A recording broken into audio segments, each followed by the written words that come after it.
All right. Hello, everybody. Welcome to yet another week of AEL University's Elite Series. I am Formal, joined by Jake, ready to bring you 4 more matches. It's going to be a fun one today as, well, Jake, today is that day I've been waiting for. Arguably the 2 best teams squaring off in these group stages. RMIT playing Macquarie later in the evening.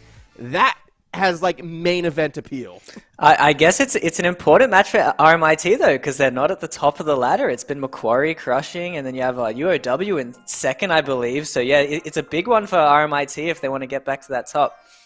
Yeah, it is going to be an important one for RMIT. I'm glad you brought up UOW, though. They are going to be our first match, so that's going to be the one starting in about 5 minutes' time. We've got a lot of fun once again. UON versus Griffith, 2 teams going at it as well, trying to vie into that top 4. So matches all over the place. Going to be a fun night, but before we get too driven into it, of course, I would like to thank, the sponsors of this event for helping us piece this and put this together, starting, of course, with Predator Gaming, the gaming PC partner who helps provide high-end gaming-focused PC solutions in both laptops and desktop formats, powered by Intel.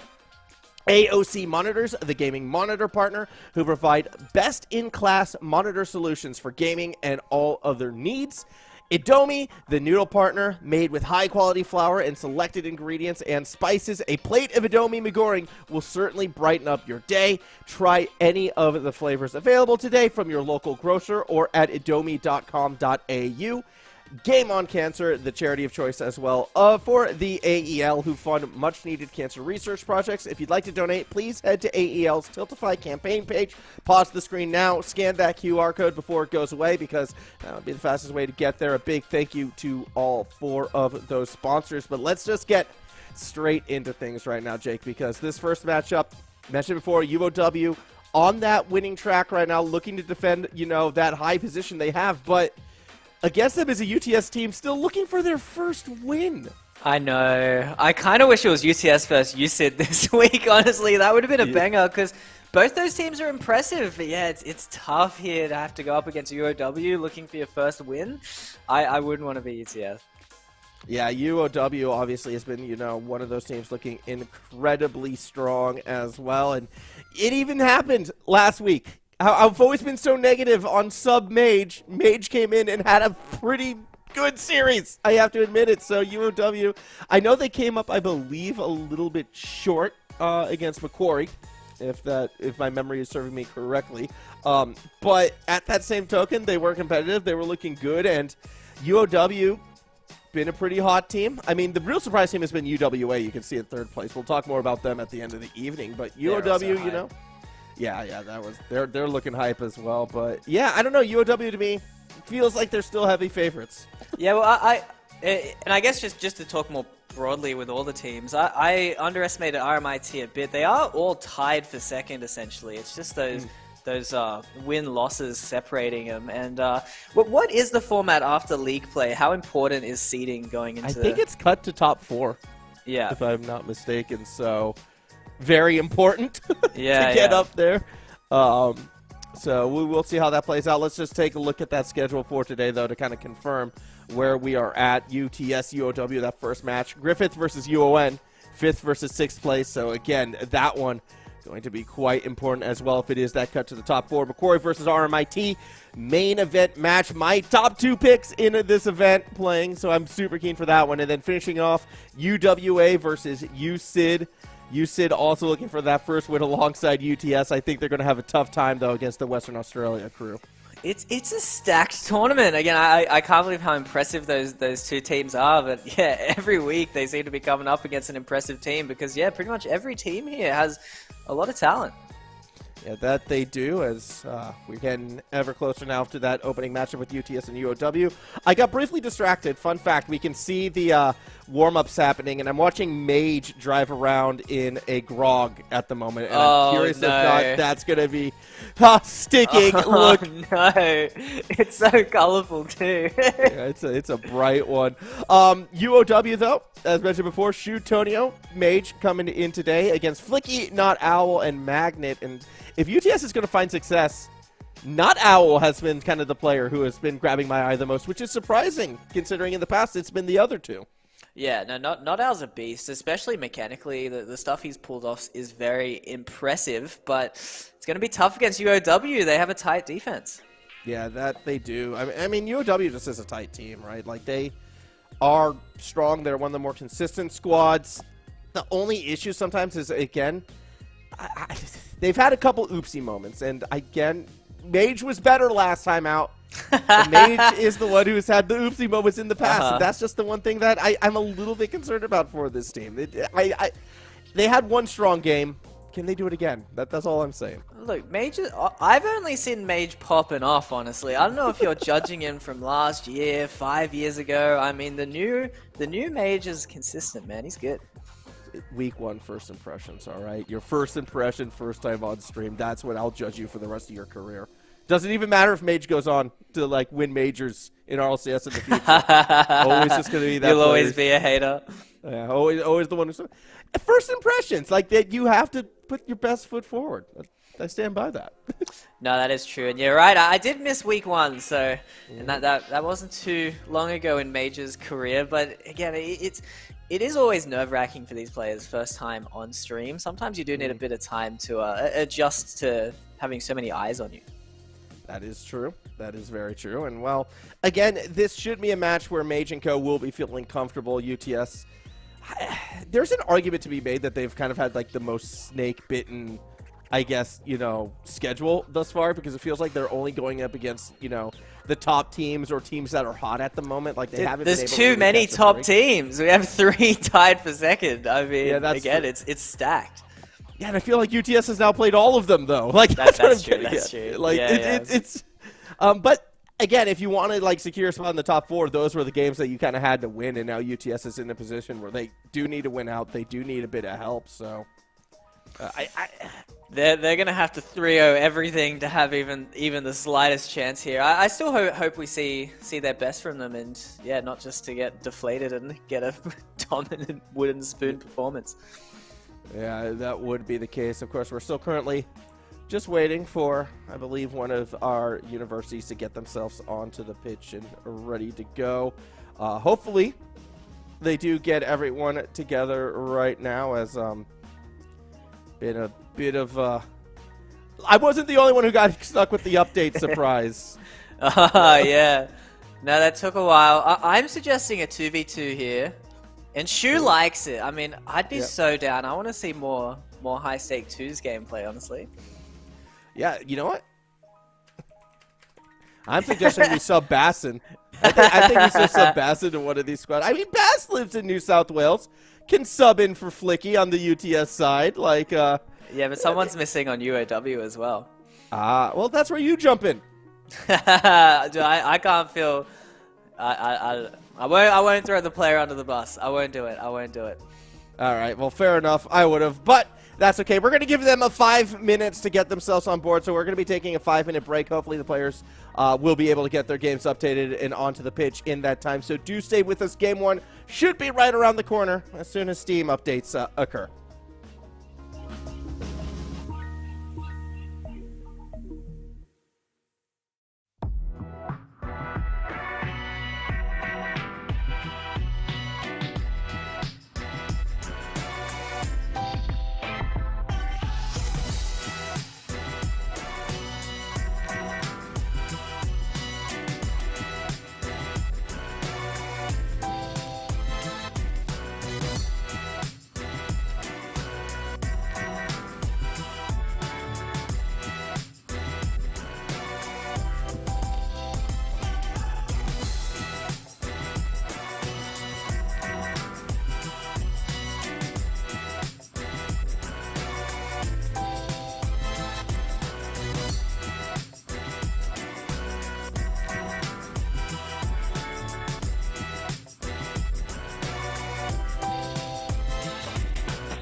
All right, I hope everybody watching along at home has taken that time to install their Rocket League back again as well. Patch recently coming in. A lot of UI fixes, Jake, that are super, super important. can't go on without the UI fixes, and now we are here, ready to go. All 6 players in the lobby. It's time to get ready to kick off our first match.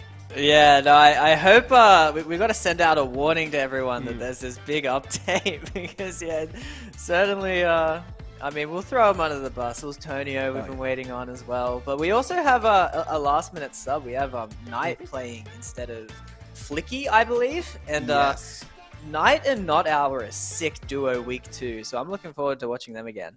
Yeah, I'm looking, again, you look at this UTS lineup and you just kind of wonder, like, how has this team, you know, not been able to find a win yet? Because they have so many strong mechanical players, but it just kind of goes back to that schedule. It's just been so difficult for them, and they've never really been able to get, like, all 3 of their best players in there for, like, those high matches. So it will be interesting to see right now as, oh, that's depressing to hear. I don't know how much you're looking at the chat, but do you remember Kachow? Vaguely. I remember the name, but yeah, go on. Yeah, well, apparently no longer playing different games now, so there you go. Wow. Miss That's a bummer. That is a bummer. What uni did he play for? I don't remember. I actually know. I remember him for being like a bubble team guy, not a uni guy. So, and if you ask me what bubble team he played for, I don't know. I just remember.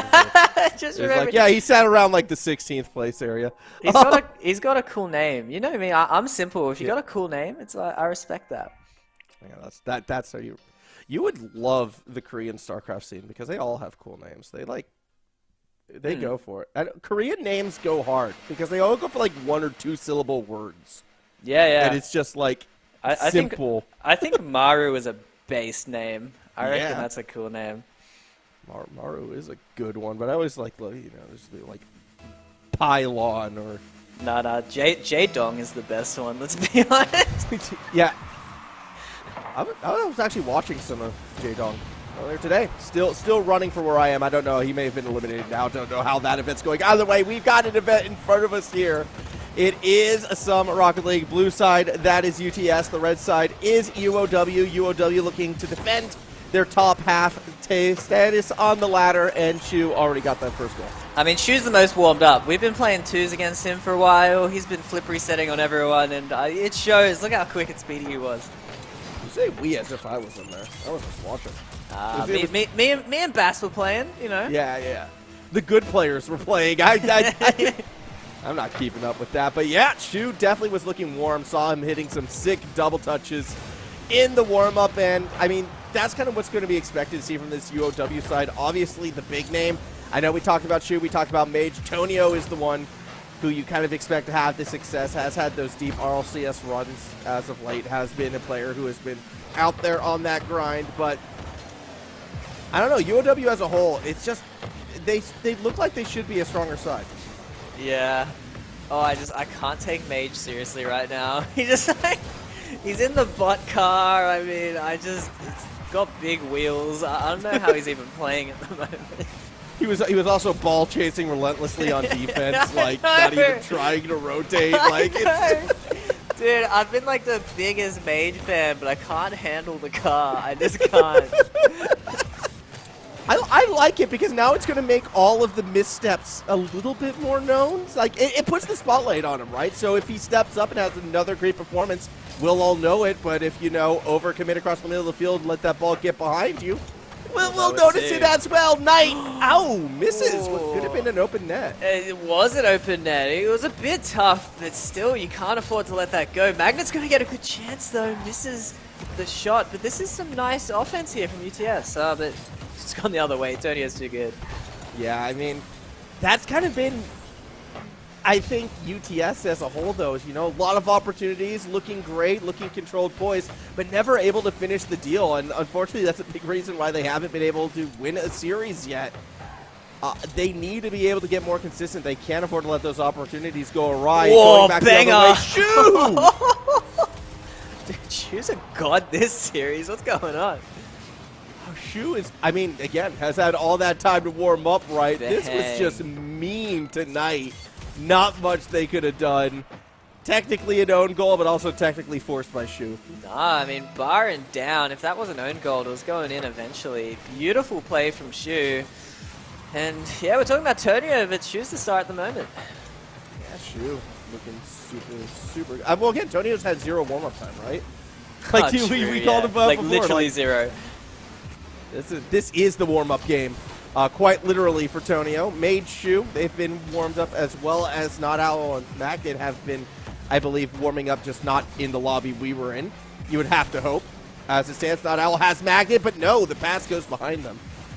Yeah, Tonio playing quick from defense, cutting across. Look how passive it's made Shu and Mage, though. It's a good turn from Shu. That's a big challenge. Absolutely catches No Owl by surprise. As we do continue with Not Owl again, looking for someone underneath. Actually, they stay with it, Tonio. We'll slow it down across that middle of the pitch, but still Magnet, a lot of space to work with. Nice flick up to Owl, but Owl, instead of taking the shot, put it a little bit high, and Knight couldn't follow it through. And Knight actually looks like a freestyler. I'm looking forward to watching his mechanics pushing forward, but Magnet as well is playing very confidently. I like what I'm seeing from the UTS side. Yeah, so am I, as more pressure still coming from pass. UTS. Again, they just need to finish the deal, and as great as their attack has been looking, UOW, arguably one of the most composed teams defensively in this event right now, and they're showing it right here. Like, they're not panicking. They're staying true to it. They're not getting the deep clears, but they don't really have to just because they're just not letting anything in. Yeah, they haven't looked worried for a second, honestly. They're chilling. Always have someone back, always getting the touches they need. And you're right, UTS are going to have to step it up to get the goals. Yeah, and again, it's kind of crazy to me because when I'm looking at this event, it's like, yeah, UOW, I'd say it's the second most disciplined team. Mage will get the goal. Chaos in front of the net, 3-0 victory. Or Dude, lead, I should say. I can't take this car seriously, man. I mean, come on, any other car and this is a banger and he somehow gets the softest touch ever that works. This beautiful play. Well, I mean, hey. What a bait. Exactly. That's what it is, though. then Sometimes the you slow want the more kickoff. delicate touch. Dude, Mage is like on another level right now. I can't read what he's doing. 4D chess. Yeah. Is that what Mage has played? Yeah. You think I'm slow. You think my touches are soft, but it's all to fake you out. Yeah, I'd be so tilted if I was playing against him right now, honestly. Well, what would you rather? Like the Grog slow touching thing, slow kickoffing, and still making it work, or the Grog freestyling on you? Like, which is more of the tilting factor? Definitely the slow one. You can respect a freestyle. Come on. Freestyles are pretty. In Grog, is it still pretty? Oh, of course not. Yeah, of course not. Like, Mage that's was what I in the- mean. He was in the Aftershock last week, right? Same player? Yeah, that is true. Yeah. Mage just likes to have fun with it, and you know what? Good on him. Good on everyone who has fun with events like this. Game 1, though, is going to go UOW's way. Ball will hit the ground. So UOW, again, offensive pressure-wise, they were on the back foot for a majority of that game, but the defense holds strong. They get the win, and UTS still looking for their first. No, I think that game certainly didn't feel like a 3-0 kind of game. Felt very even in the midfield, like trading chances, but then UOW were just far more clinical. Yeah, they were super decisive when they were able to flip the map and go for it. The scoreline, though, really does tell the story. We kind of saw this one coming about 2 minutes in. Shu, by far the most impactful player. I think. Wow, look at his score. That's what I'm saying. Like, individual score-wise, more than all of UTS combined. Yeah, almost the whole lobby combined, honestly. Yeah. I mean, what a performance from him. Yeah, that was the Shu show, and, well, they win game 1. Fair enough. Good on Shu. Good on UTS, UOW. Sorry, good on UOW, not on UTS. Oof, that sounds a little toxic. This is the value of showing up on time. I mean, Shu was there practicing the whole time and then popped off game 1. Dude, I feel that right now because I also was a part of that, like, not installed crew right now. And you feel sloppy. You feel behind. It's sluggish when that is the case. And, well, warm-up games are over. So no more excuses for Tonio. No more excuses for Knight. They should be ready to go, so we'll see how they perform here. pretty much a must-win situation already for UTS. Never want to be the underdog in a reverse sweep situation. Unless, of course, you're the Reborn Titans, in which case, yeah, well, fair enough. But, yeah. Oh, that's it. Ooh. That's just in. What happened? We always said how solid UOW are, and then just nobody was home. Well, Mage was the one who was slow to the challenge. Dude, no, that is not on Mage. Come on. That is so not on Mage. I love Mage. Just Mage. because we have the 2 experienced players doesn't mean their play was questionable in the back there. No, it was. I would say it was a combined effort, as well as a 6 shot from Not Owl. Like, let's not discredit that pinch at all from like finding the angle to put it through. So UTS get their first goal. It comes with their first lead. Oh, and they're actually going to find the second. Yeah, okay, that time. So who do we blame for that one for being too far forward? We can blame the grog on this one. Half flipping, not even remotely close. That's a banger from Magnet, though. Well done by him. Yeah, absolutely cooked that shot across the map. And UTS, they weren't able to seal the deal with sustained attacks, but these quick, decisive strikes from, behind the middle of the pitch as setup, it's working out for them. Something I just realized is UTS is 0-4, but they've won 5 games, I believe, which is kind of nuts, because that means they're averaging more than a win a series, but they're still losing them all. So it's so tragic, but it should be unsurprising then that they're bouncing back strong here. Yeah, I'd actually have to go back and look individually to see if they've ever been swept. I think they've only been swept once in their 4 losses, and I think they've had a couple Game 5s not go their way. Like, it's been rough for the UTS side, and I mean, again, it's good that they're starting to come back in the second game. Is Mage faking everyone out again, and then until Tonio takes it away, saying no, not allowed to do that in the grok. Yeah, no, they're confused. Everyone's confused, and Tonio gets the pre-jump goal. That was sick. The pre-jump, like, off of the path right here. This has to be so well coordinated between the two. And yet they make it work. Shu even running a little bit of like disruption right there against Knight at the tail end of it all as well. Great goal from the UOW side. Yeah, and cutting their deficit in half. Only a single goal down. There's a powerful shot from Magnet, but Shu solid as ever. Yeah, still looking like a good start nonetheless if you're on the UTS side. But I do worry that this is going to turn into another one of those situations, Jake, where it's just like the team's not necessarily holding back, but like you feel like at a moment's notice they're just going to put the hammer down and find that goal on a whim. I'm getting that vibe right now from UOW. No, for sure. I mean, just the quality. Whoa, Magnet had a big chance there. But yeah, just like the goals we've seen from Shu, what we know Tonio has in his back pocket, it just feels like it's going to be hard to shut out this team for 2.5 minutes. Yeah, exactly, and we'll see if they're going to be able to. Tonio already putting on that pressure, though, keeping that ball up high. Knight has to wait on the backboard, and even though they can get it into that corner, swing and a miss from Mage, that will flip the map, and that's a little bit of a mistake that UOW did not want. No, UOW back in defense, but we've seen that very confident here, although Knight very quick to that, almost gets a goal. Instead, though, it's Tonio going the other way. Owl got underneath, but Shu's still there. Will play the backboard. Third member all the way back in their own half has to drive forward. Mage does get a good touch, but now the tempo is going to increase as a result.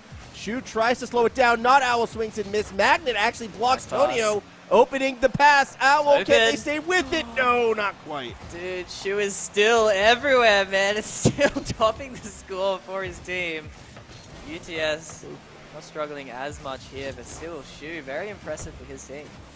Yeah, Shu's doing, again, trying to do everything, and I actually feel like Shu's going to need a little bit more from the other two, especially in this game, because UTS Magnet has woken up here in game number 2, and now you get to see, bumps trying to come through, all to set up Mage. Doesn't get the dunk, but does get the ball across to Shu, who puts it behind all 3 defenders. Second touch, not there. No, but Shu and Mage getting the boost, but not out. Here's a dangerous opportunity off the ceiling. Ooh. Well defended by Mage, though, and creatively cleared to the corner. Oh, yeah, where none of the team was, but all of the... No, it's fine. It's fine. I can't be so harsh on Mage just because they're in a stupid car. But Mage now is going to take it through the corner. Caught by Knight underneath. Here comes Shu. Puts it a little bit over the top. Tonio going to be waiting underneath. Actually doesn't get the read on it. That forces Mage to go forward. There's the speed that we need to see. Rest of the team, though, did not have Mage's back.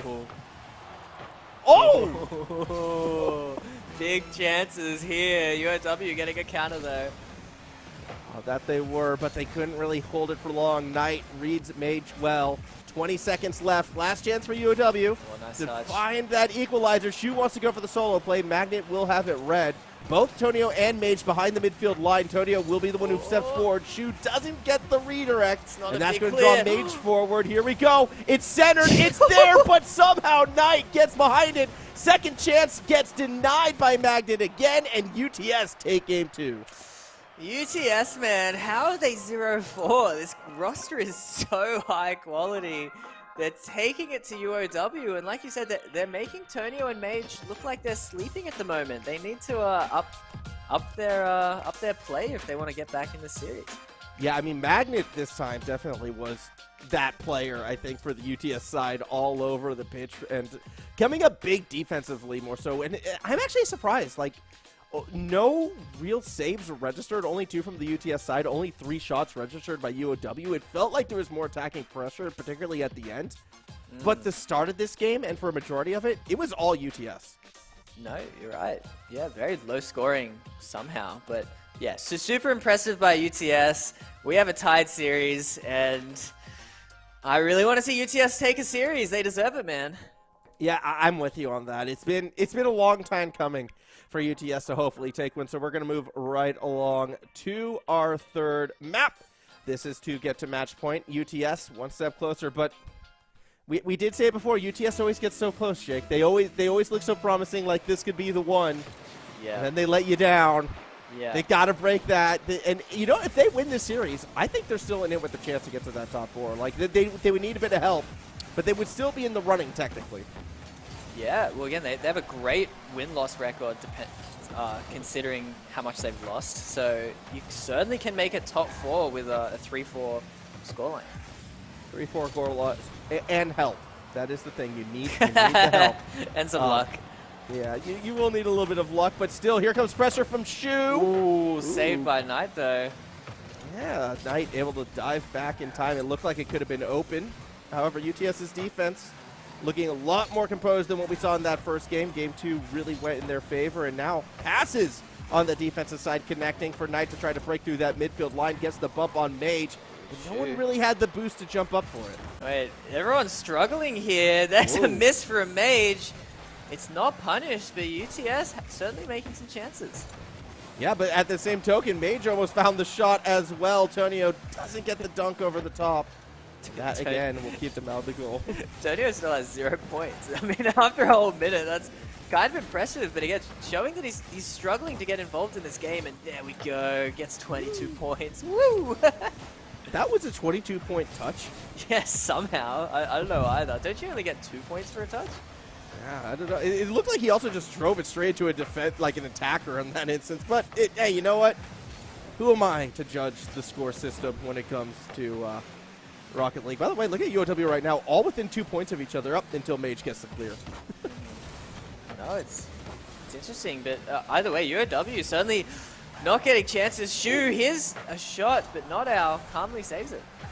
Yeah, not Owl just in a perfect place to kind of save any shot right there. So it's going to be a difficult one for Shu. And now we go back in the opposite direction. Magnet, not the touch that they wanted on the attacking side either. Both teams a little bit shaky, I dare say, with some of these plays. Mage looking for the bump, doesn't find it, does not matter. The ball just got pinched right back the other way. Wow, that would have been such a nice counterattack. I don't think Magnet realized it was open or didn't have the boost to get it on target. But either way, UTS, it's 0-0, but it feels like they've had the majority of the chances here. Yeah, they definitely have. And you can go back to the last game as well, but Tonio is just going to make that defense look silly. 1-0 lead. Yeah, cheeky play from him. Fakes it high, goes low over both. Gets the flip as well, which I think caught out the other player. That's very mechanical from him. All right, Tonio's warmed up now. Like that's it. That's good. We don't need to worry about that narrative anymore. Antonio's here. And that's a problem for the UTS side, because if we are back in the situation where UOW has 2 threats, it's going to become a lot tougher for the team in blue. Yeah, even if it's not warmed up, he'll certainly be feeling confident now as well. I mean, that is a great goal. Certainly would be feeling good after that one, and especially if they can win this game as well. Isn't that all what being warm kind of is in Rocket League, is like the confidence? Or or are you actually getting, your response times that little bit quicker after in the practice school? No, I think, like, I know as a player, I used to, I wouldn't be able to move my car properly unless I had warmed up, And I don't think it was like a hand warm thing, although maybe it is. It's just you just gotta kind of get in tune with your hand-eye coordination. Okay, I agree. Obviously, you have the player experience. I can't really relate to that, but I just feel like some of it definitely does contribute confidence-wise as well. If you are feeling warmed up, and then the mentality is I can go for these types of plays now that I've done them again in practice. I would have to think. I don't know. That could just be trying to apply traditional sport into it a bit as well. Either way, pressure coming from the UTS side. Not finding the goal yet. Now Shu pressuring Knight. Does get that ball a little bit more centered. No one there, though. And neither team really taking control of this game. No, it feels like that narrative you were talking about before. Big chance. Shu barely gets back. It's UTS controlling this game, have more chances, but just aren't scoring with them. They're not. Although Knight. Oh, no. What a chance. You got to get that one. If that is posted in, Knight is the hero instead. UTS with work to do. As Mage actually got that pass, got the clear back to the blue side. Shu there waiting, and now this could be a dangerous dribble. Goes for the reset bump, but doesn't quite get all of it. No, not all of it. It was too slow. Mage, that's a big overcommit. Shu and Tonio looking very awkward here. It's not quick enough, though. 15 seconds remaining. UTS are running out of time. Yeah, that they are. 10 seconds. This attack has to bear fruit. Knight won't get it on the first attempt. And the ball does find its way back towards that middle of the pitch. Underneath, Tonio catches it. And this should do it for this game. Even without the goal, UOW will take their second here in Game 3. And we are one match away from the Grog with an undefeated record on stream. Please, no. I know. We were talking about it once before with the fancy camera settings, right? You can always tell if someone has weird camera settings if they're in a weird car. So I was like, I checked a few games ago. I was like, okay, well, Mage is guaranteed to have something weird going on here. And yep, he has 0 stiffness. So, I mean, Mage is just creative, man. He doesn't care. Oh, okay. Can you explain, maybe for those of us who just grabbed a random pro player's camera settings and rolled with it, what does the 0 stiffness actually do? So the pro camera settings, again, the boring settings, you have 0.4 to 0.6 stiffness. At least that's what it was in the good old days. It's probably the same. 0 stiffness, it basically zooms your car out the faster you're driving, and it zooms it in the slower you're driving. So it's really confusing on aerials, and I'm honestly not too sure why people like it. Although, to be fair, 1 stiffness going the other way just looks so silly as well. So that's why it's nice to have some balance. Yeah, I guess, you want that sense of momentum to, judge how fast you actually are going. Don't get me wrong, but I agree. You're right. That is why. That is why it's there. Yeah.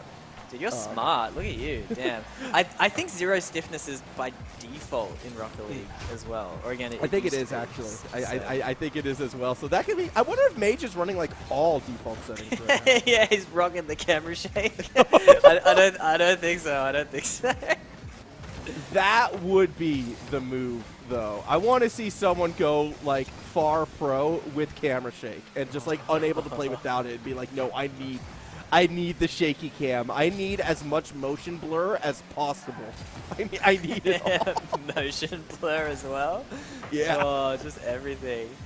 Shu will get the first goal, though, with the pressure off the backboard. It was a quick counter, and it is UOW now with the lead on match point. Oh, Shu makes it look too easy, man. Sets it up for himself, and again, it's that clinical finish that just everyone from UTS seems to struggle with. Yeah, it is.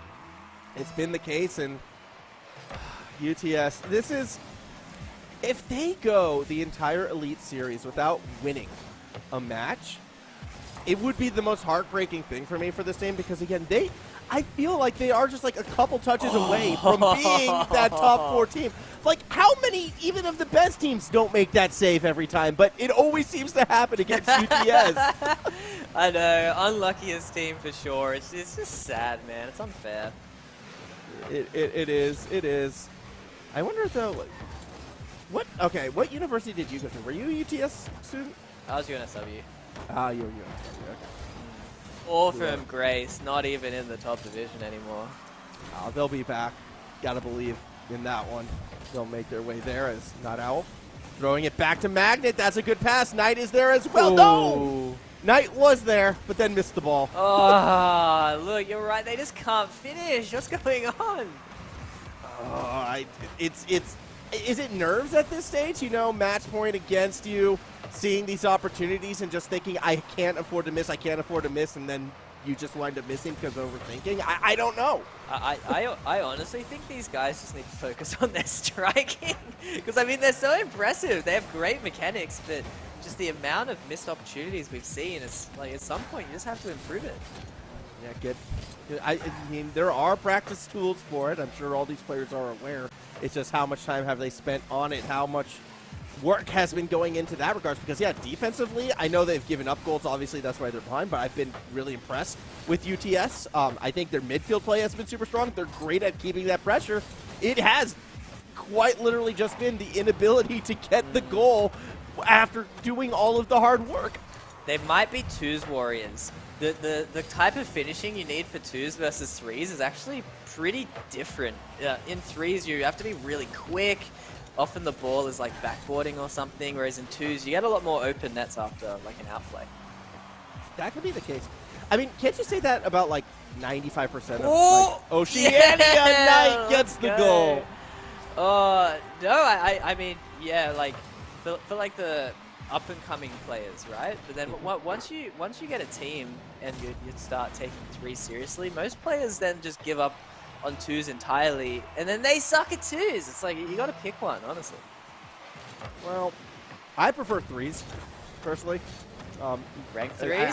Rank threes is I've tough, always been a threes. I've always been a threes person, but I'm not sure that's been good for me. Threes lets you get away with having bad mechanics. Oh, there's Shu. Oh! Dude, Shu is too good today. What is going on? Yeah, Shu is really been playing there. So look at this reset, how late it was, and how they had to turn around, and then just driving it straight off the top, like, how insane stuff. So Shu definitely has not been coasting in threes with lackluster mechanics. No, like, Shu's a god today, man. I don't know what he's been drinking, but he should keep that up. Yeah, Shu should definitely. Hopefully this carries over.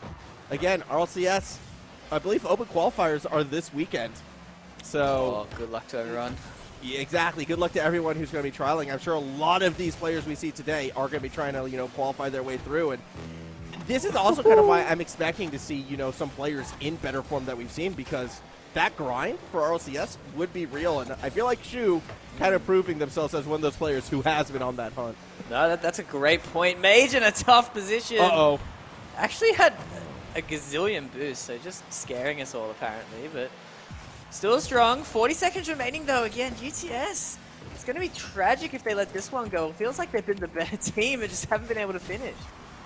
Yeah, they've been the better team, but Shu has been the better player. Oh, I thought that reset was going to come through at the end right there. That is how dangerous Shu has been. 20 seconds left, though, for the UTS side. They need the goal. Triple commit. Oh, it's open, please. And it's in. Oh, I thought he missed, man. I thought for sure. Knight does a beautiful solo play, and then Mage and Shu absolutely confused. Magnet, too, desperately had to readjust, but he gets it and gets the clutch equalizer. Nose of that car, barely tapping it forward. 17 seconds left. Can UTS take us to Champions Field? Will Shu put it away now? It's off the backboard. Tonio's underneath. No, doesn't put it in. Oh, it looked like it was there. Mage, though, can't throw it back. Here comes Shu. It actually goes the other way. Ball does hit the ground. Tonio does allow it, and we go to overtime. Wow, an important overtime for UTS. They want to stay in this series, take it to that game 5.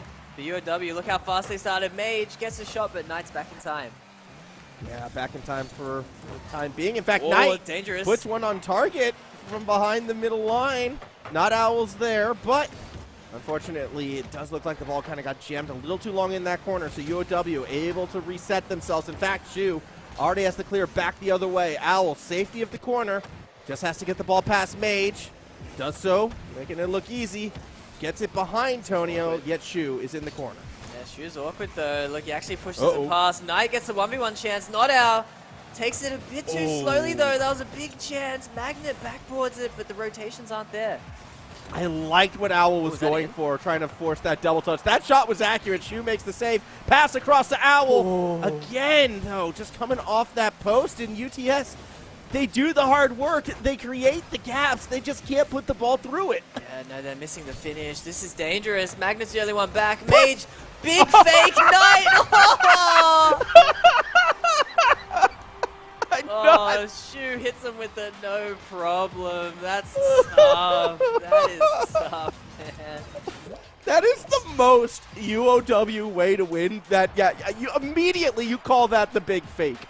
No hesitation. Yeah, it was just a fake. See, it worked out. They got the winning goal. I mean, easy. I'm telling you, Mage is unpredictable, man. Who knows what he's going to do? I don't. I certainly don't. Although I will say this, Mage still wins more than not. Still on that upward trend, and UOW got that win. So there you go. The Grog gets it done with a sick fake in overtime, as called by Jake. Wow.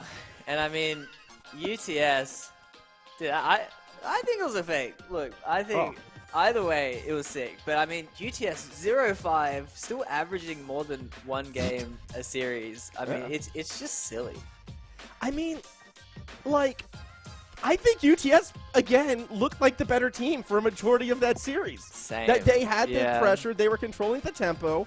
They were more disciplined on the defensive side of the ball, but the unpredictability of Mage is what cost them in the end. That and, of course, their inability to actually put that ball in the goal despite, forcing it. Strange series, another heartbreaking loss for UTS, but it does feel like that first win is going to be coming up. Maybe it'll happen in a couple weeks' time, but for us right now, we got to go to a break. When we come back, Griffith University will be taking on Newcastle when we return.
Game 1 in the books. UTS coming up just short once again. UOW maintaining that winning record and staying in the top half of the ladder. But now it's two teams vying to get there. It's going to be Griffith taking on UON starting just around the corner, Jake. And these are two teams that pretty desperate for that win. I think it's do or die for both, right? I mean, neither of them. I mean, let's put it this way: both of them are going to need to have great runs to get top 4, and that great run has to start now. So it's a must-win for both teams. It is, and I mean, both of these teams as well have just been. I don't know. They've had their moments for certain. I mean, UON, I feel like, has been looking stronger. They've had the tougher schedule up until this point, and they definitely have the fan base behind them as well. We haven't had a stream like without people going crazy for Bud. But on that Griffith side, Eidos has been the one who has been stepping up. It's been super fun to watch. When given space, has pulled off some pretty great mechanical plays. I don't know, though, because for me it feels like Griffith, because they've had kind of the lighter schedule to this point, I feel they're less tested. And UON, even though they're lower on the ladder, I still feel like are the favorites in this matchup. Yeah, I think I'm backing UON as well here, but again, it's probably a lot of Bud bias, just like you're saying, Twitch chat's favorite player by far. I mean, yeah, I get the Bud bias, but Aptix has been the one who has been, I think, popping off for that team, right? Like, Aptix has been super exciting to watch. Storm as well has been that consistent force. Storm has had big moments, especially clutch moments as well. He's been good. Yeah, Storm has been good. Remember who they are now. They're still there. Haven't forgotten. So, yeah, UON, I don't know. I feel like they're the less snake-bitten team than UTS, right? Where they've had the tough schedule. They've been competitive in those games, but have just been coming up that little bit short. Mm-hmm. That's kind of like how I've been able to gauge UON. But at that same token, I don't know. People are ready for the Bud interview. They have to win first. And unfortunately, but here's the problem, right? we're not doing interviews today. So even if they do win, we're not going to be able to speak to Bud. So it's like, it's just not meant to be.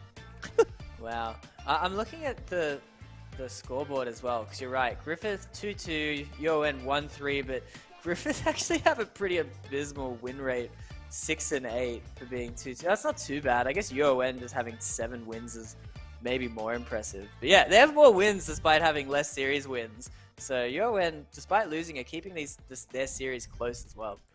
Well, that's just it when it comes to the Griffith side, right? Like, the fact that they have 6 wins, 2 match wins, that means they've been swept every time they've lost. Like, that's what that means, and... That is what that means, yeah. No, that is a bit bad. Oh, no, that kickoff almost was a bit rough for Griffith as well. AppTick's touch not quite on target. The pressure's still there from Sleepy. Yes, this is live. Best of 5. 5 minutes on that clock as well, and... we'll see how it plays out. And again, ADOS, super strong, has had that moments. Griffith, they do win sometimes, and hey, if they win a game, they win the series, they only need to take one. True. Dude, this game caught me by surprise. I was too deep in the stats, but looks like we have extremely washed up in this game as well, and he's been impressive as well for this roster. Yeah, extremely washed up, kind of been that surprise. Although I will say this, and we called it out last time, ADOS cheated forward, wide open, gonna get that first goal. But what happened here? No one from UON home at all. Storm's going for demos. I don't know what the two back were doing. ADOS gets a freebie. Yeah, so, fair enough. ADOS just, able to sit on the opponent's half, wait for the ball to roll to them. 1-0 lead, and if history repeats itself, if Griffith gets this first game, they're gonna sweep the series. That's the rule. Yeah, no, I think we'll see again, yeah. Even though we're slightly backing UON, they certainly have to prove it here in, like we were saying, a must-win situation for him. As we are going to see another shot from Sleepy. This time it will be saved on the line. Now, last time Griffith... that was awkward from Washed Up. He'll be cleared back. But last time, Griffith, they won last week. And I did call out the fact that Washed Up's rotation was, to the center of the net every single time, right? I'm not sure you remember that, but it was like get touch, go to the center of the net, reset themselves, and then make a play towards the ball. And we had the chat with ADOS, I believe. It was like, is this something like you guys are doing intentionally? Shot's going to go through. Bud ties us up. I know, you snitched on him, and then, we'll see if he's cleared it up. What a pass from Storm, though. Getting the equalizer, and I mean... They got scored on earlier for being far too aggressive, but they only got that goal because Bud was well pushed up ready for that. Yeah, I think UON, they're going to be playing aggressive today. That's what we're learning. Too aggressive, in fact, for Storm, as they just straight up missed that ball in the middle of the pitch. That leaves AppTick's alone, but Washed Up misses it as well. A little bit of a chaotic play. Now it's open, but no one's hitting the ball. ADOS just drived off. I don't know where he was going, but I guess he knew that there was no threat. They got the bump. The net was open. ADOS just had to tap it through. That was strange. That should have been a goal. We're back to Bud. Oh, Bud almost getting a chance. Look how stacked everyone is on the GU side. That bounced off Storm. That was the Storm save. Oh no! What is going on in this game?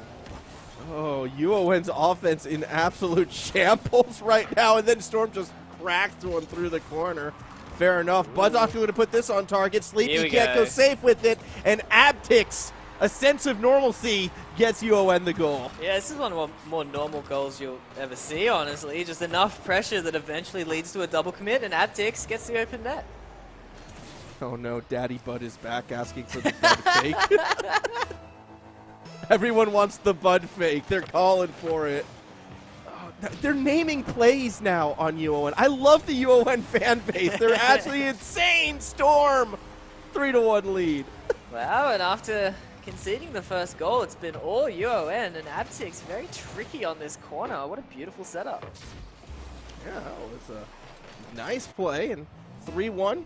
Very well done. Storm finding their accuracy once more, and it looks like UON starting to get into this game that a little bit more, which could be concerning signs for Griffith. However, early days, still 2 minutes to go in this opening game. Storm gets underneath.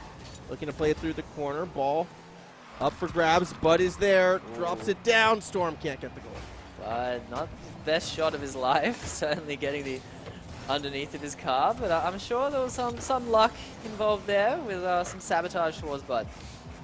Oh, that's what it is. Okay. Yep, we're going in for it, all right. The team sabotage. That's how come they didn't score before when it was looking open. It was just they couldn't allow it. Storm, though, will look for top bin. Doesn't get it. AEDOS, nice save. I mean, UON are playing well today. They're passing well. Their mechanics seem on point. And they're in a good position to take game 1. Shaky start, but since then, looking a lot stronger after they started putting a couple goals in. Maybe the confidence now, once again, finding itself. Bud crossing up AEDOS. Sleepy was waiting, but Bud still there again, crossing up the pitch. But no one on the opposite side from UON. Does mean Washed Up will get their challenge from, I believe that was Storm. Oh, here we go. Well awry. AEDOS can't tap it through. Oh, I was about to say, Griffith have been very absent in offense, but then there, AEDOS, the perfect chance. He'll be kicking himself for that one. Yeah, especially considering the timing right now. Needing 2 goals is tough. A lot of power generated through that pinch on the wall. Does get Griffith University very far forward, actually. They were looking to set up just outside the box. Oh, nice pass. Possession was lost. Oh, AEDOS, you got to shoot that, man. Where's the third member? Washed Up. Went all the way back to the net. Wasn't there in the middle of the pitch, and they couldn't turn that to a third-man shot. He hasn't listened to your coaching. What's he doing? I'm not sure. They go back to the net. Oh, no. Woo. Oh, nothing is going Griffith's way. Okay, well, I was watching Washed Up right there, kind of serpentine-tining, but it was collecting the small boost. Didn't go to the net that time, actually, so there you go. Here we go. They actually started going forward, misses the ball, lets AEDOS score it either way. Still Griffith getting a point, but they're still down by 1. Yeah, better late than never, though. 11 seconds left. That's a banger from AEDOS. Very clinical, and yes, sometimes it's easier to hit the open nets from there. Fair enough. I mean, where is the hardest place to hit an open net? Yeah, in front of the net, man. You get in your head. No, in front of the net, but like a tight angle, you know? Oh. so like that one from Storm? Yeah, literally. Yeah. Thank you, Storm, for giving us the example, the timely example right there at the end of the game. UON still takes the first one, and well, here's just it. It's not as if, you know, Griffith got sweeps when they won it. It's just if they won 1 game, they would go on to win 3. So UON, they have to sweep them. Wait, no, that doesn't mean they've been swept. Oh, my math is hard. I need to look at this leaderboard again. I need to figure this out. I feel like my math is actually wrong. I feel like No, you're right, because they have 2 wins on the board, and they have 6 game wins. So it's like, yeah. Is that right? Yeah. It sounds right. It seems no, right. Yeah. So it means when they lose 0-3. That's what it means. But they could win and still give up.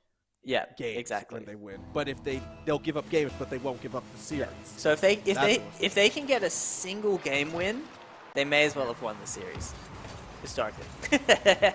Which is why you have to sweep them, which is what Abtix is looking to do here. Oh, the cross-up doesn't work. Still pressure coming through. Sleepy actually is given space. Bud started to rotate back, so UON didn't want to risk it. They're willing to concede, go back to their own side of the pitch.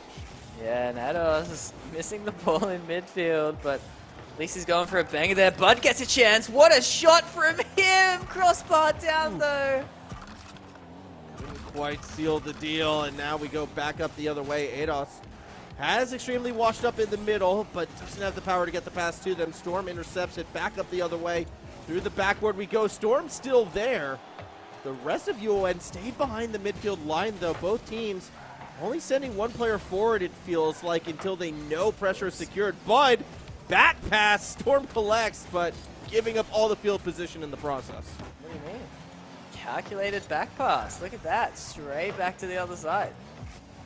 Yeah, it was just a long way to flip the map, Oh, I suppose. Bud again. Shot from Bud. It's going to be good. 1-0 lead for UON. I mean, his last one was a banger. He decides instead maybe a little softer this time and extremely washed up, just so far out of position. It's a tragic pop to not get it. Yeah, they were parked right in the middle in front of the net. It's a position we've seen them in a fair bit. But again, though, I will admit, Washed Up, the rotations have not been like they were last week. They actually have been using the pitch a lot more. They haven't just been going straight back to goal each time. So it is good to see that adjustment from the Griffith side. Yeah, no, it's hard. Like, old habits die hard. I mean, even if he is trying to work on that, certainly when he gets to these high-pressure situations where he's got to perform, he'll be falling back on that a bit. Yeah, we'll see. I mean, here's the weird thing, though. Like, he was doing that last week. They won. Hasn't been doing it this week. They lost the first game. I don't know. Washed Up, though, not in time for the shot on this occasion. Now Bud tries to take it back the other way and just kind of gives the ball to ADOS. Fair enough. Washed Up now looking for the pass to ADOS. Aptix got the save, and Sleepy can't finish. Dude, this is exactly like UTS. What is going on? They can't finish anything. Oh, that was just a great save by Aptix, though. I don't know how they got underneath that. There was a few open net misses between that, though. No, I mean, yeah, what happened immediately after I can't really speak for, but here we go. Storm now back to Aptix, and what? Dude, who needs to bang the ball? I mean, if it's open, take your time.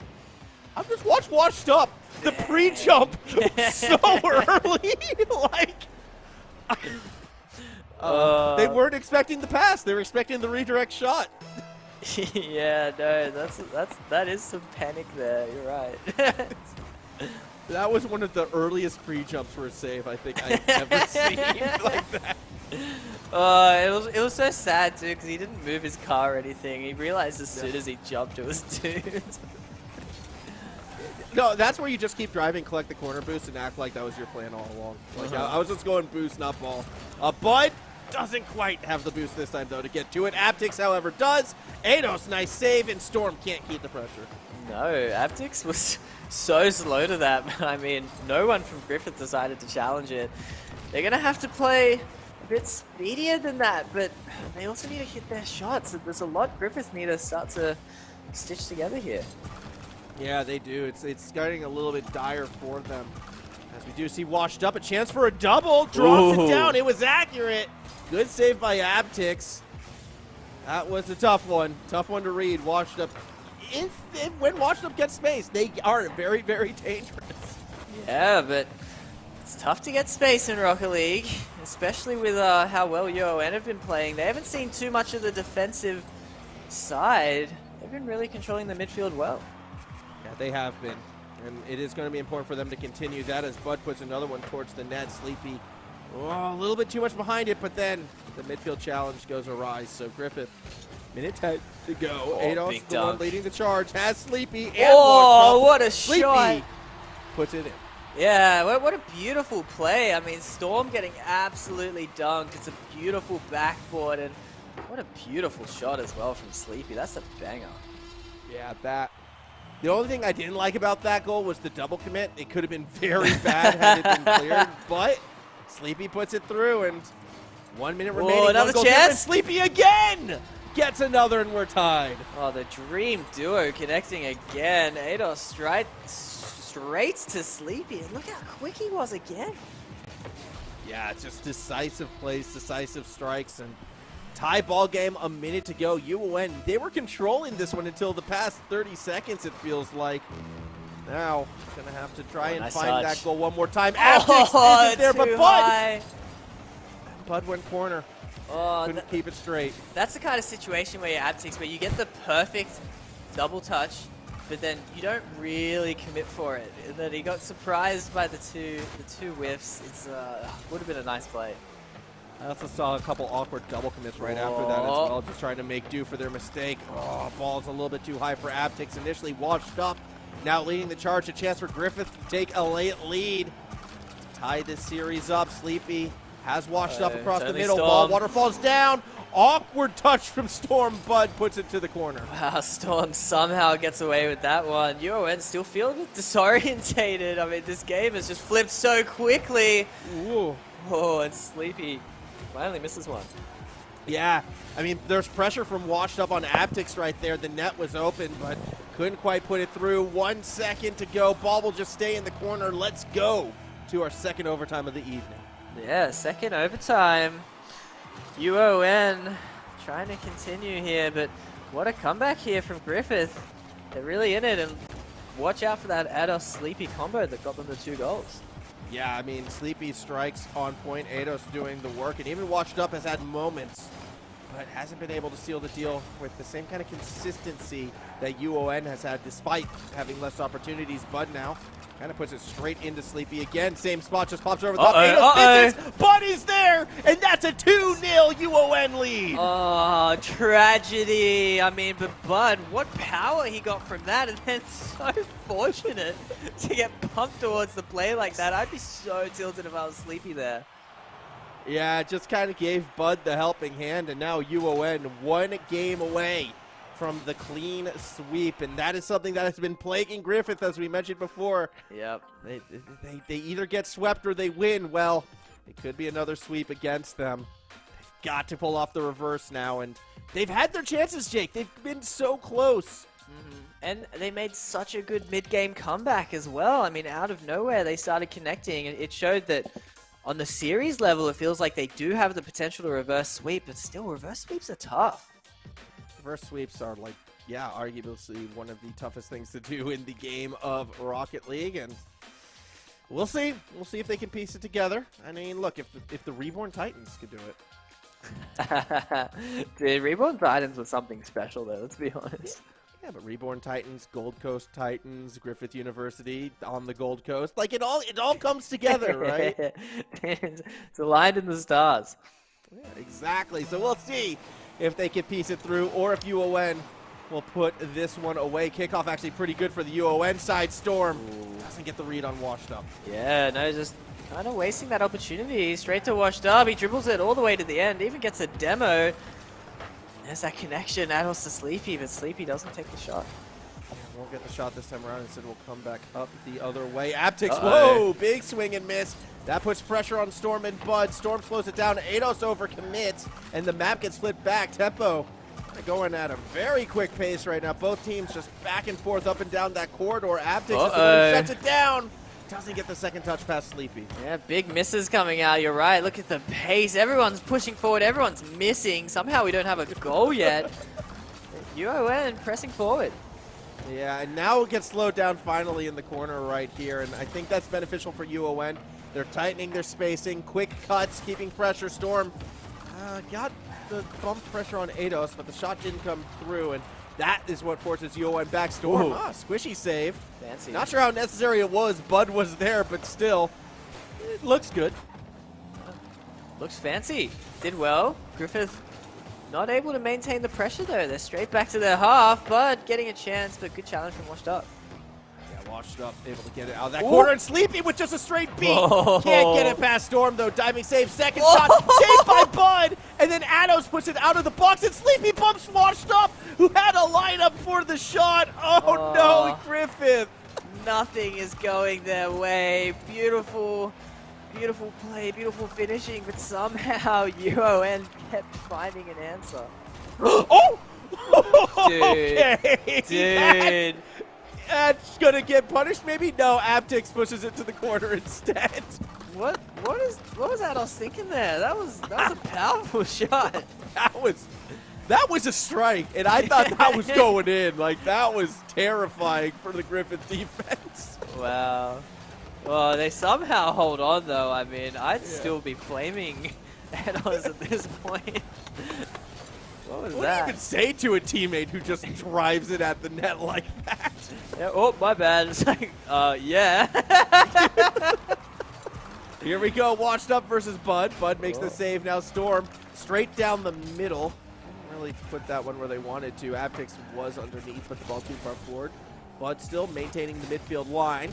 As ADOS and Aptix go at it, Aptix gets it past the first, not the second, but still Storm with a chance. Oh, needed a tight cut from Bud. Instead, it's a loose one, and oh, ball sticks to the wall more than Bud was expecting. Good recovery. Gets two defenders to bite, and now ADOS is on their own on defense. Still is able to get the read. Yeah, look how cramped they are. They can't get it out. Extremely washed up. That's what they needed. Finally, they get it to the other side.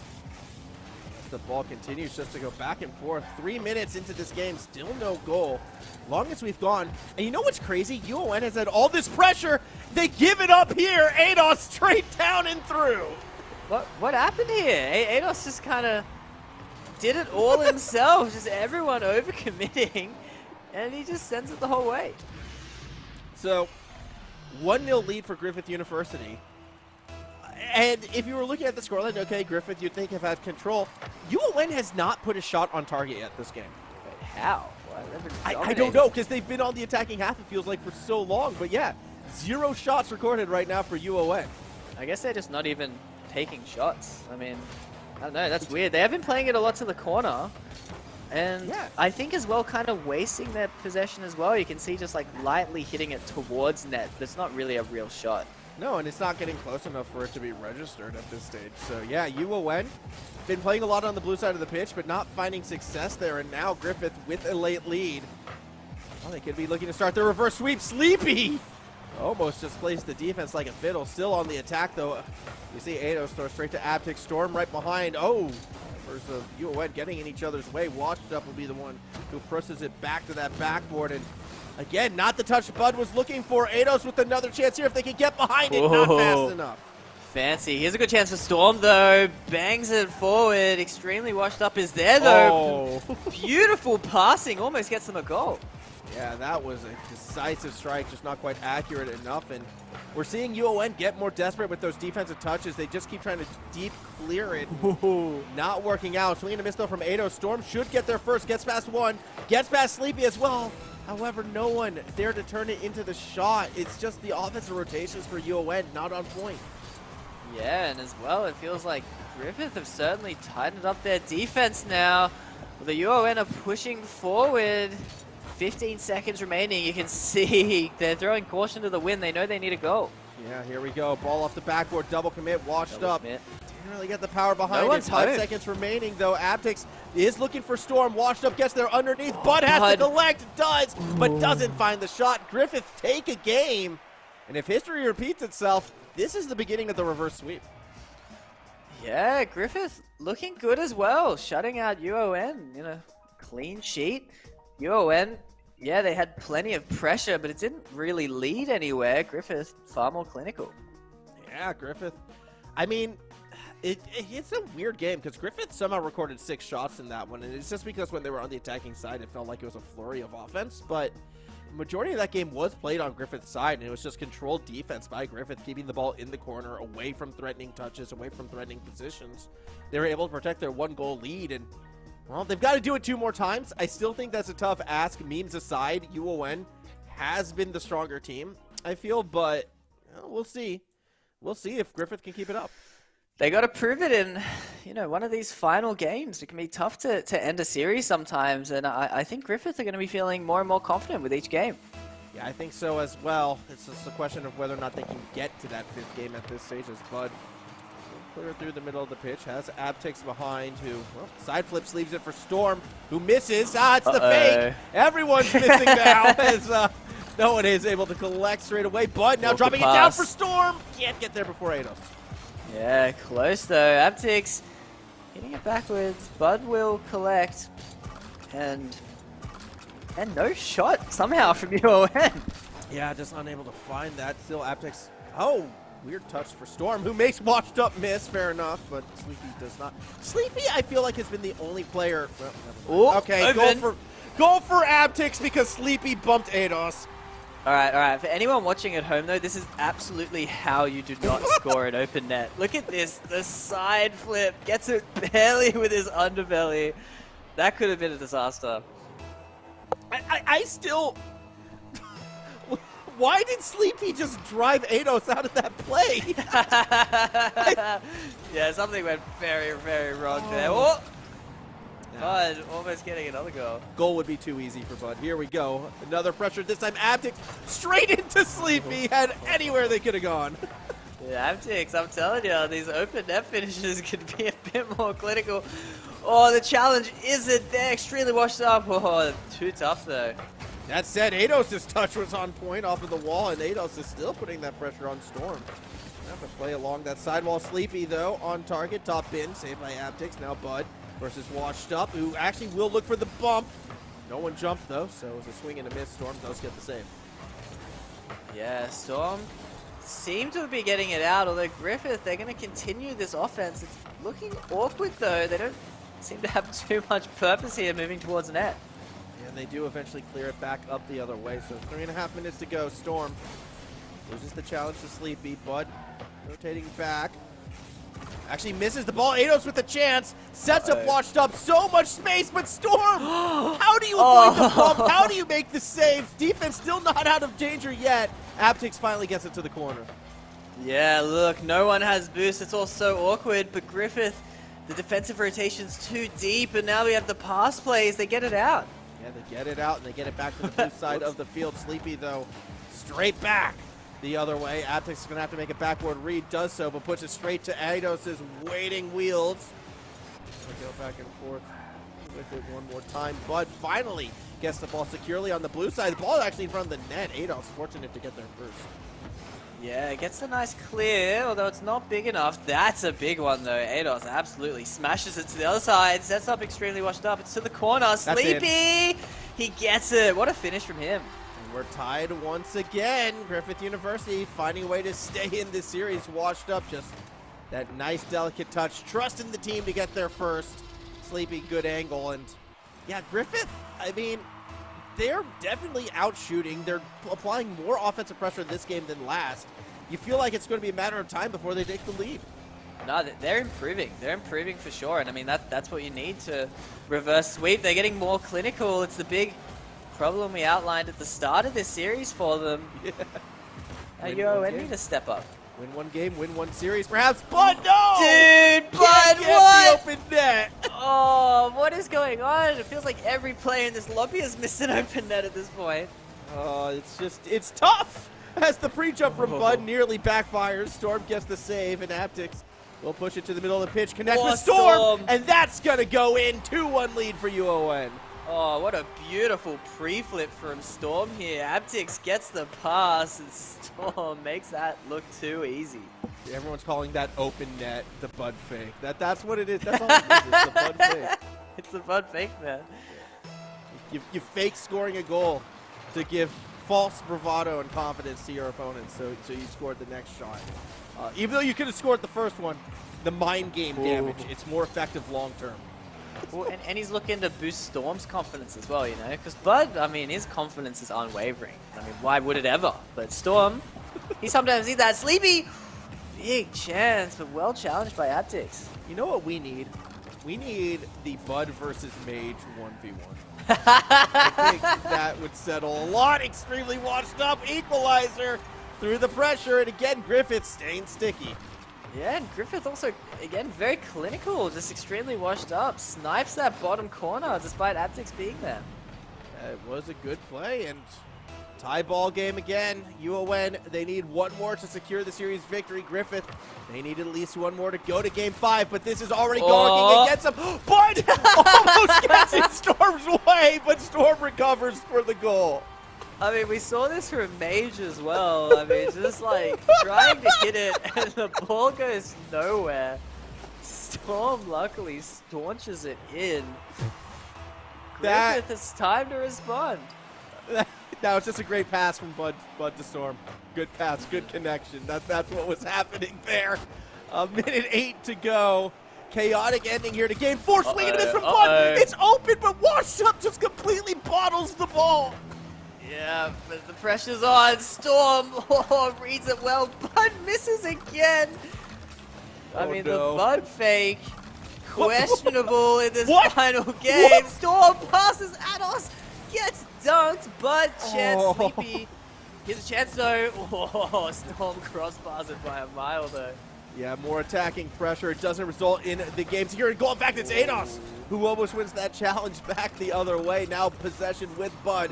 Drops it into the middle. Sleepy collects. Storms underneath, keeping it away. Bud gets behind the ball. AEDOS keeps it in front. And with 20 seconds remaining, Griffith has a chance. It's only Bud on defense. Shot is good. And we're tied once more. Dude, what was Aptix doing here? Look at this. He's like rotating back. What? Turns that way. Leaves Bud for dead.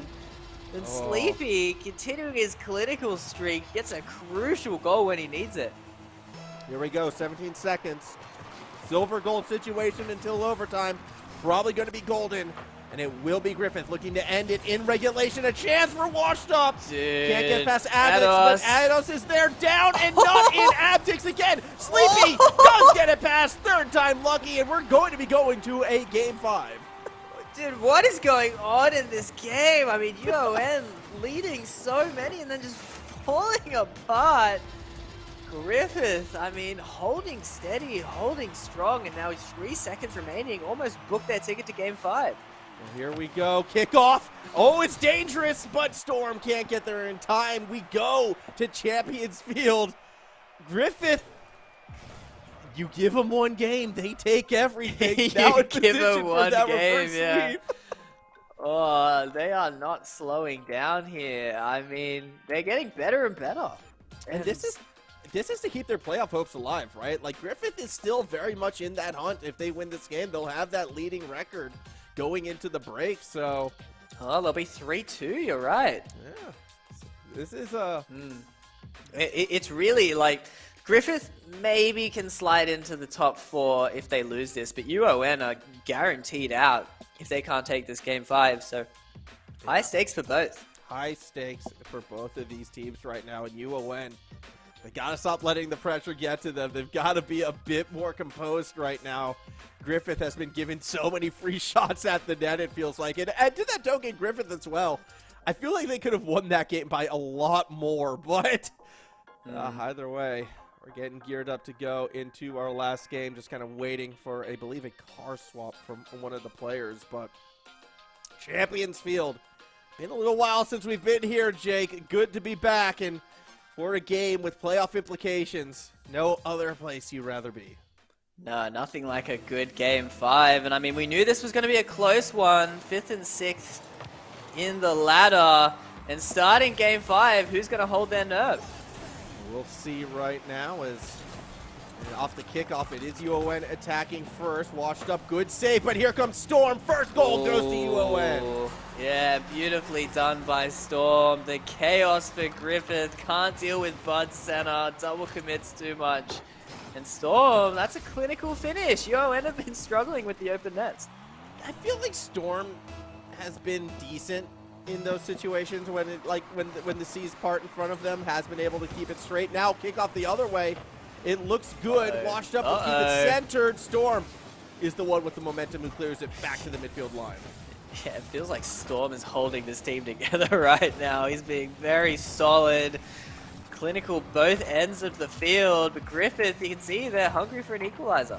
Yeah, and Ados, I mean, every touch right now has been, you know, to put more pressure on. You saw that through the corner, and again, a little bit of an awkward play right there from Storm. Sleepy just wanted to throw it back to Ados. Can't get there in time. Washed Up loses that challenge. Bud is already cheated for it. Here comes Storm again. No. Oh, well, that's awkward, and that should be a goal, and is. I mean, this was still a very skillful goal. I mean, Storm, yeah, looking like the solid player, then making 2 massive mistakes. And Ados is just so clinical in these situations. What a doink. Yeah, I think both these teams, you know, when the pace slows down and they're not panicking, they look super strong. But the second they try to increase that tempo, they both just fall to chaos immediately. Yeah, no, both teams, we've sure seen some highs, but we've seen some bigger lows, to be honest. Lots of misses, lots of exchanged leads here. Now, we'll see. I think if Griffith can open and get this next goal, it'll be very strong for them for this Game 5. Yeah, I mean, the momentum should be in Griffith's favor. Just the fact that we're at Champions Field at this moment, and yeah, they keep forcing their opportunities. They keep capitalizing on the mistakes. And now, once again, it is Griffith on the attacking side, albeit very briefly, because a big deep clear immediately from the UON does take us back to the blue side of the pitch. Storm had the touch. No real follow-up. Easy for Griffith to retake control. There's Ados. Okay. Yeah, Ados is there. Doesn't make the most powerful shot. But look, Griffith are rotating well, although as I say that, I don't know what Ados was doing there. I'm not too sure either, but they fall back in line quite quickly, and now, whoops, swinging a miss across that middle. Sleepy driving it. Storm has to go up for it. We'll push it back down to the safety of the corner where Bud is waiting. Washed Up, looking for Ados. It's a double commit. Ooh, half of the pitch is open. Abtix misses. Bud barely touches it, and a missed opportunity for UON until Aptix. No, can't put it through. Almost gets the ceiling shot. Everyone was so slow to get back for Griffith. Chances exchanged both sides. We stay equal heading past halftime. Yeah, just past half, still 0-0 as Washed Up beats no Bud. one's home. It's open. It's there. Washed Up takes the lead. Clutch from him, all by himself, beats everyone and then recovers to get it in the net. Oh my goodness, Griffith, 2 minutes, 15 seconds away from pulling off a reverse sweep to knock UON essentially out of that playoff contention. Storm, though, with the kickoff, has a go. Can't get it past Sleepy. Oh, Aptix, big chance. Oh, it's own gold. Oh, ADOS. That's going to feel awkward there. They cut on the opposite post and just wound up driving it straight in. That's a tough blow for the Griffith side. Oh, can he recover from that one? That is frustrating. 2 minutes remaining and we're back to tied up.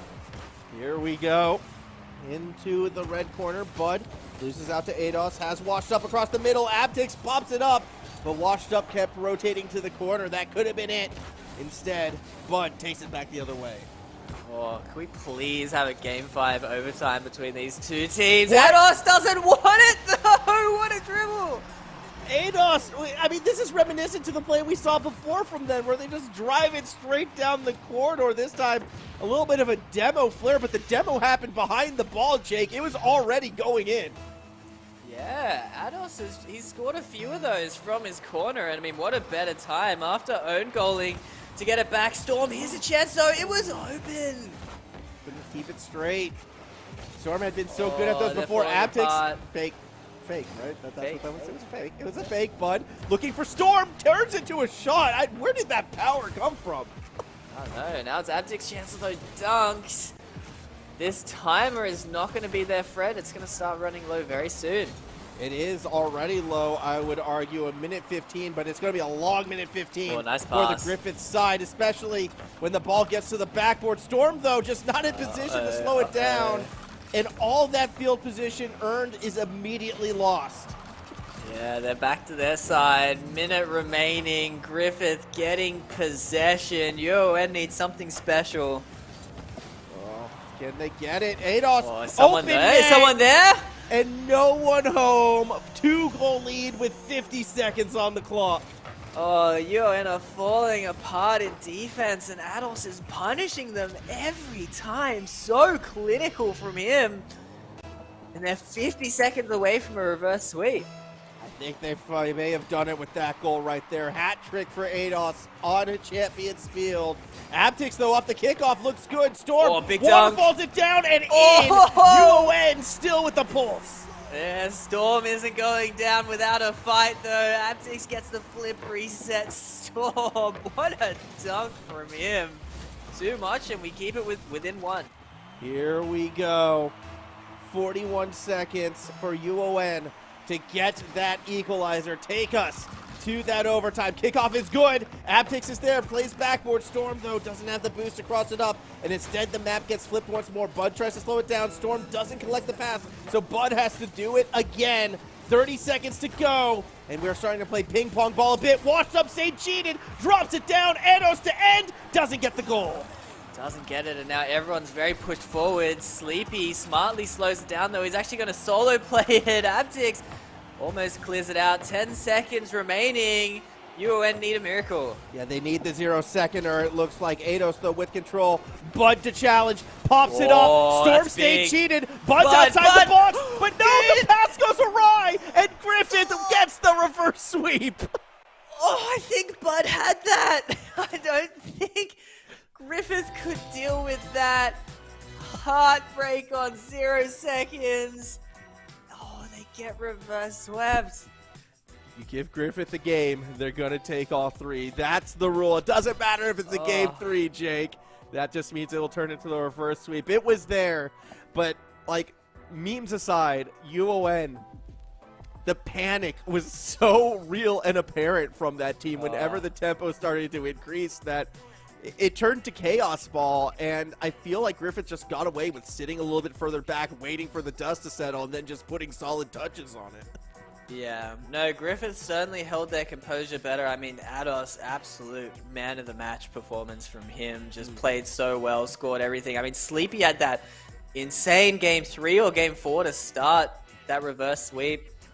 I mean, extremely washed up, solid the whole way through. That was a well-earned victory from Griffith. It was well-earned, and, well, I mean, now both these teams are going to be taking a well-earned break, but for us as well, we're taking that halftime break, so do stay with us. When we come back, what I would argue is that main event, Macquarie versus RMIT, when we return.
We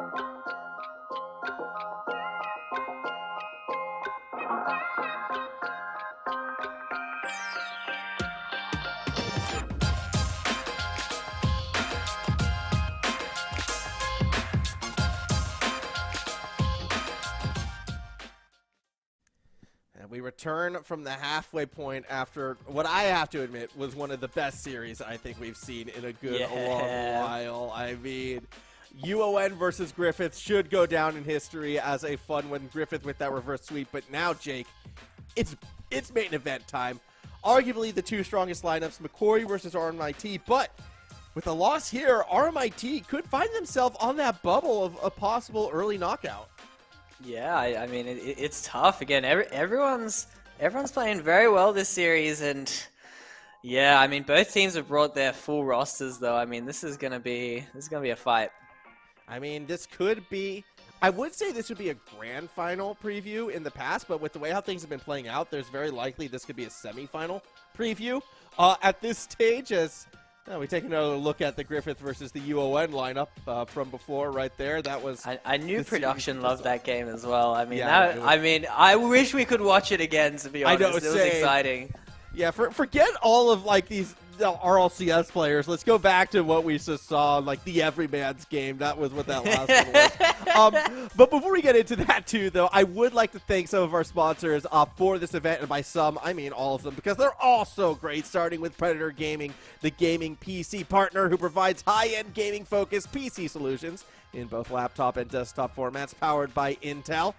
AOC Monitors, the gaming monitor partner who provides best-in-class monitor solutions for gaming and all other needs.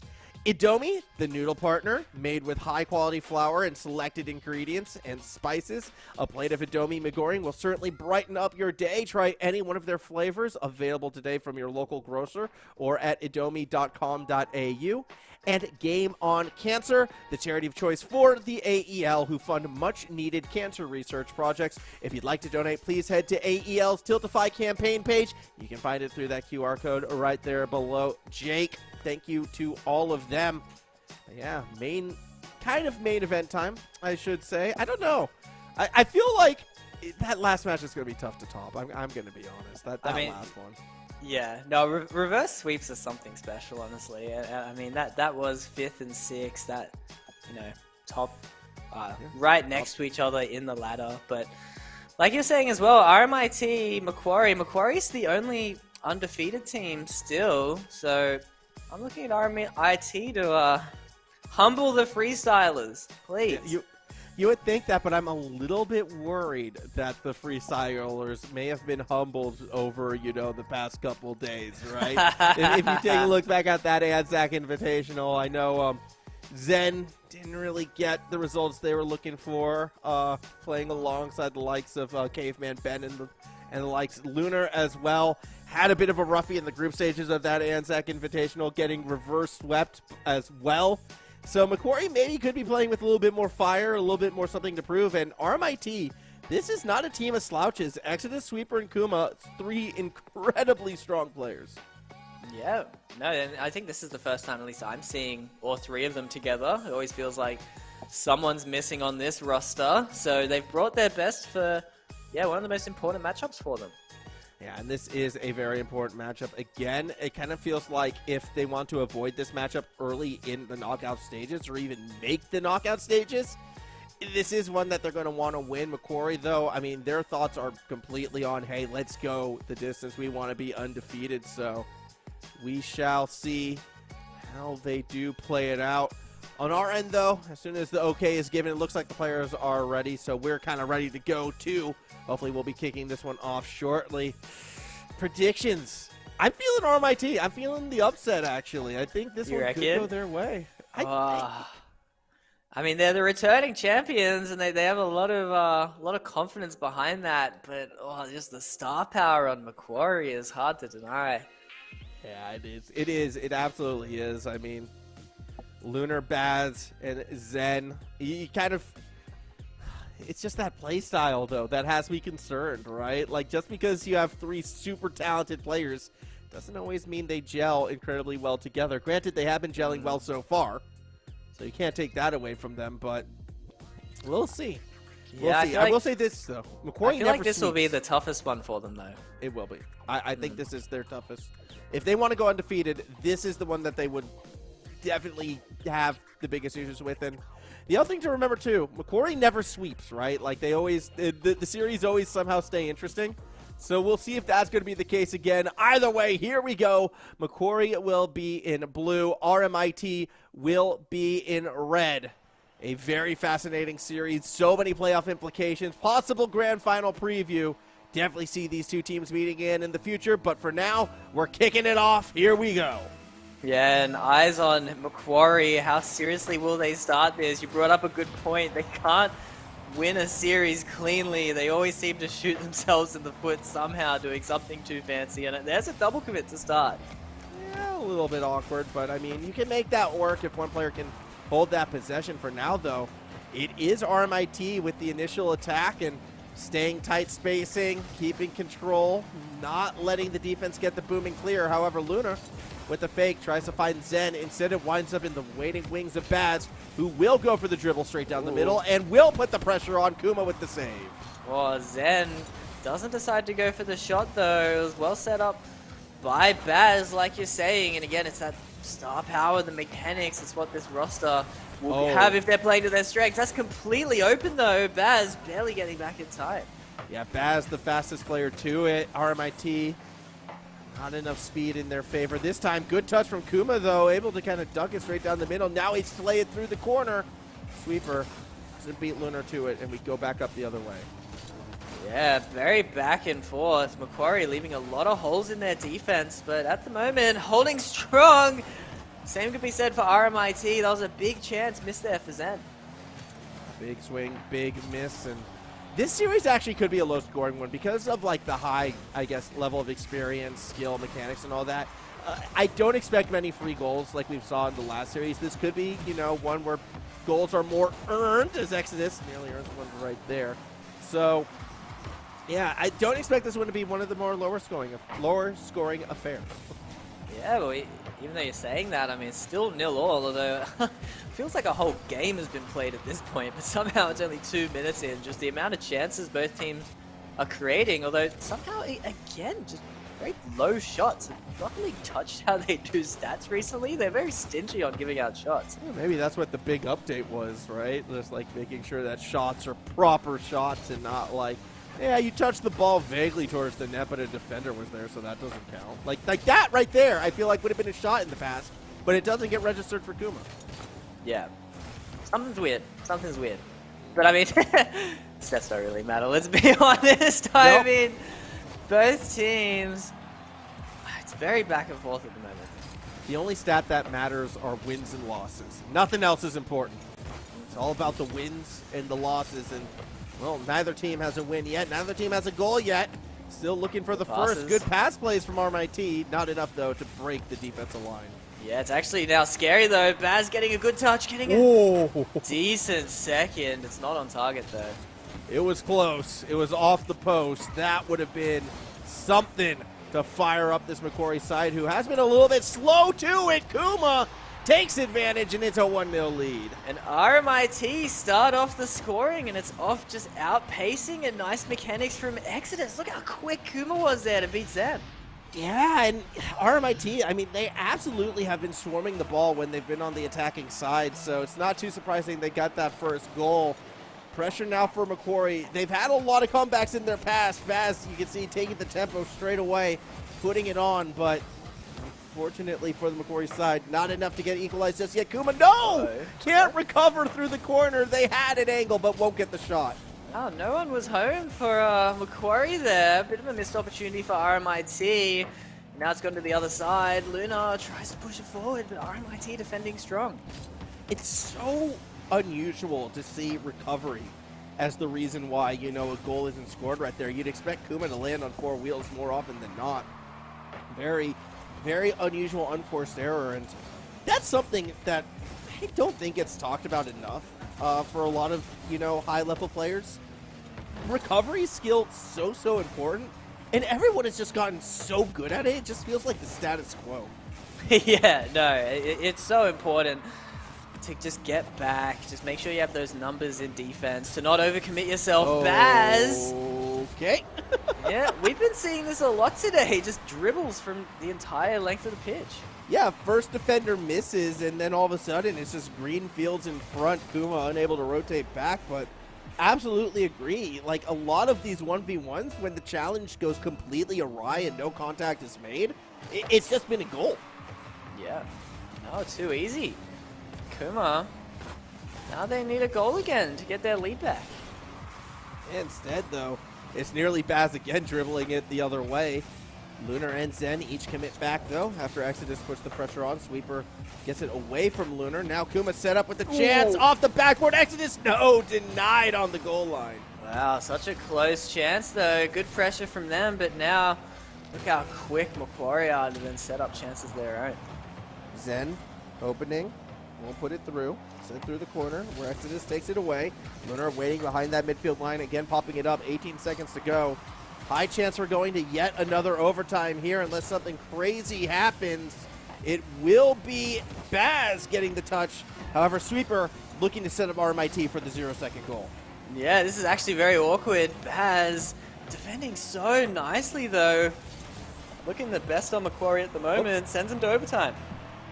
Yeah, fair enough. We go to overtime in our first game. We knew these two teams would be evenly matched. Lunar, though, with possession, wants to end it straight away. Whoa. Sweeper diving save. Yeah, barely, though. It still leaves RMIT in a tricky spot. Kuma passes to Exodus. Lunar's back and relaxed, though. Yeah, it was quick over Baz, but couldn't get past that third. Remember, Lunar actually surprising to see them playing a lot of third man, it feels like, in this opening game. Fair enough. Zen, normally the player you'd expect to see in that role, has been a little bit more in the middle of the pitch right now, looking for Baz pass down. Exodus does disrupt it just enough, although Kuma can't challenge Lunar, who puts it again close to the goal. Kuma cross up, Sweeper collects underneath. Now tries to stay underneath, but just doesn't really have the boost to stay with it. Awkward defense, but goes unpunished. Yeah, here's a chance. Ooh. Exodus gets such a nice light touch there. Macquarie, though, not surprised by it. Yeah, Lunar just stopped that ball dead center, but stopped it being the key word right there. Ball, zero motion, and I am surprised Lunar got such a nice touch in that situation. Still, though, Baz, had a chance. Ooh. The angle was there, but no contact made on the ball. Yeah, Zen getting a chance now as well. RMIT unable to clear this out cleanly. Well, that's a big one from Sweeper. Lunar, again, very far back. Uncharacteristic, but he's playing his role well. Yeah, that he is, and now playing it actually far forward. May have just got the winning touch. Ooh. Doesn't get there before Sweeper, but Zen already keeping the pressure moving forward. Baz just outside the box will get to it. Pass back to Lunar, but that shot goes way wide. Yeah, RMIT, we're under some pressure. That's a mistouch from Baz, though, after he's been playing so well. Exodus, massive dunk. Zen, plenty of boost to clear it out. That was a just surprisingly dangerous dunk right there, even though the ball was going at like 2 kilometers an hour. Still forced an awkward angle dive out of Zen. Once again, though, it is Macquarie on the attacking half. They're not going to stick with it, though. Good dribble from Kuma. Has Exodus waiting in the wings. Challenge goes awry, forces Sweeper out of the middle of the pitch, but Lunar is already taking it back. Yeah, Kuma does well there. Certainly feels Macquarie favored at the moment, at least in terms of possession. They're not generating too many scary chances, though, from this. Not at the moment, as Exodus tries to center the ball.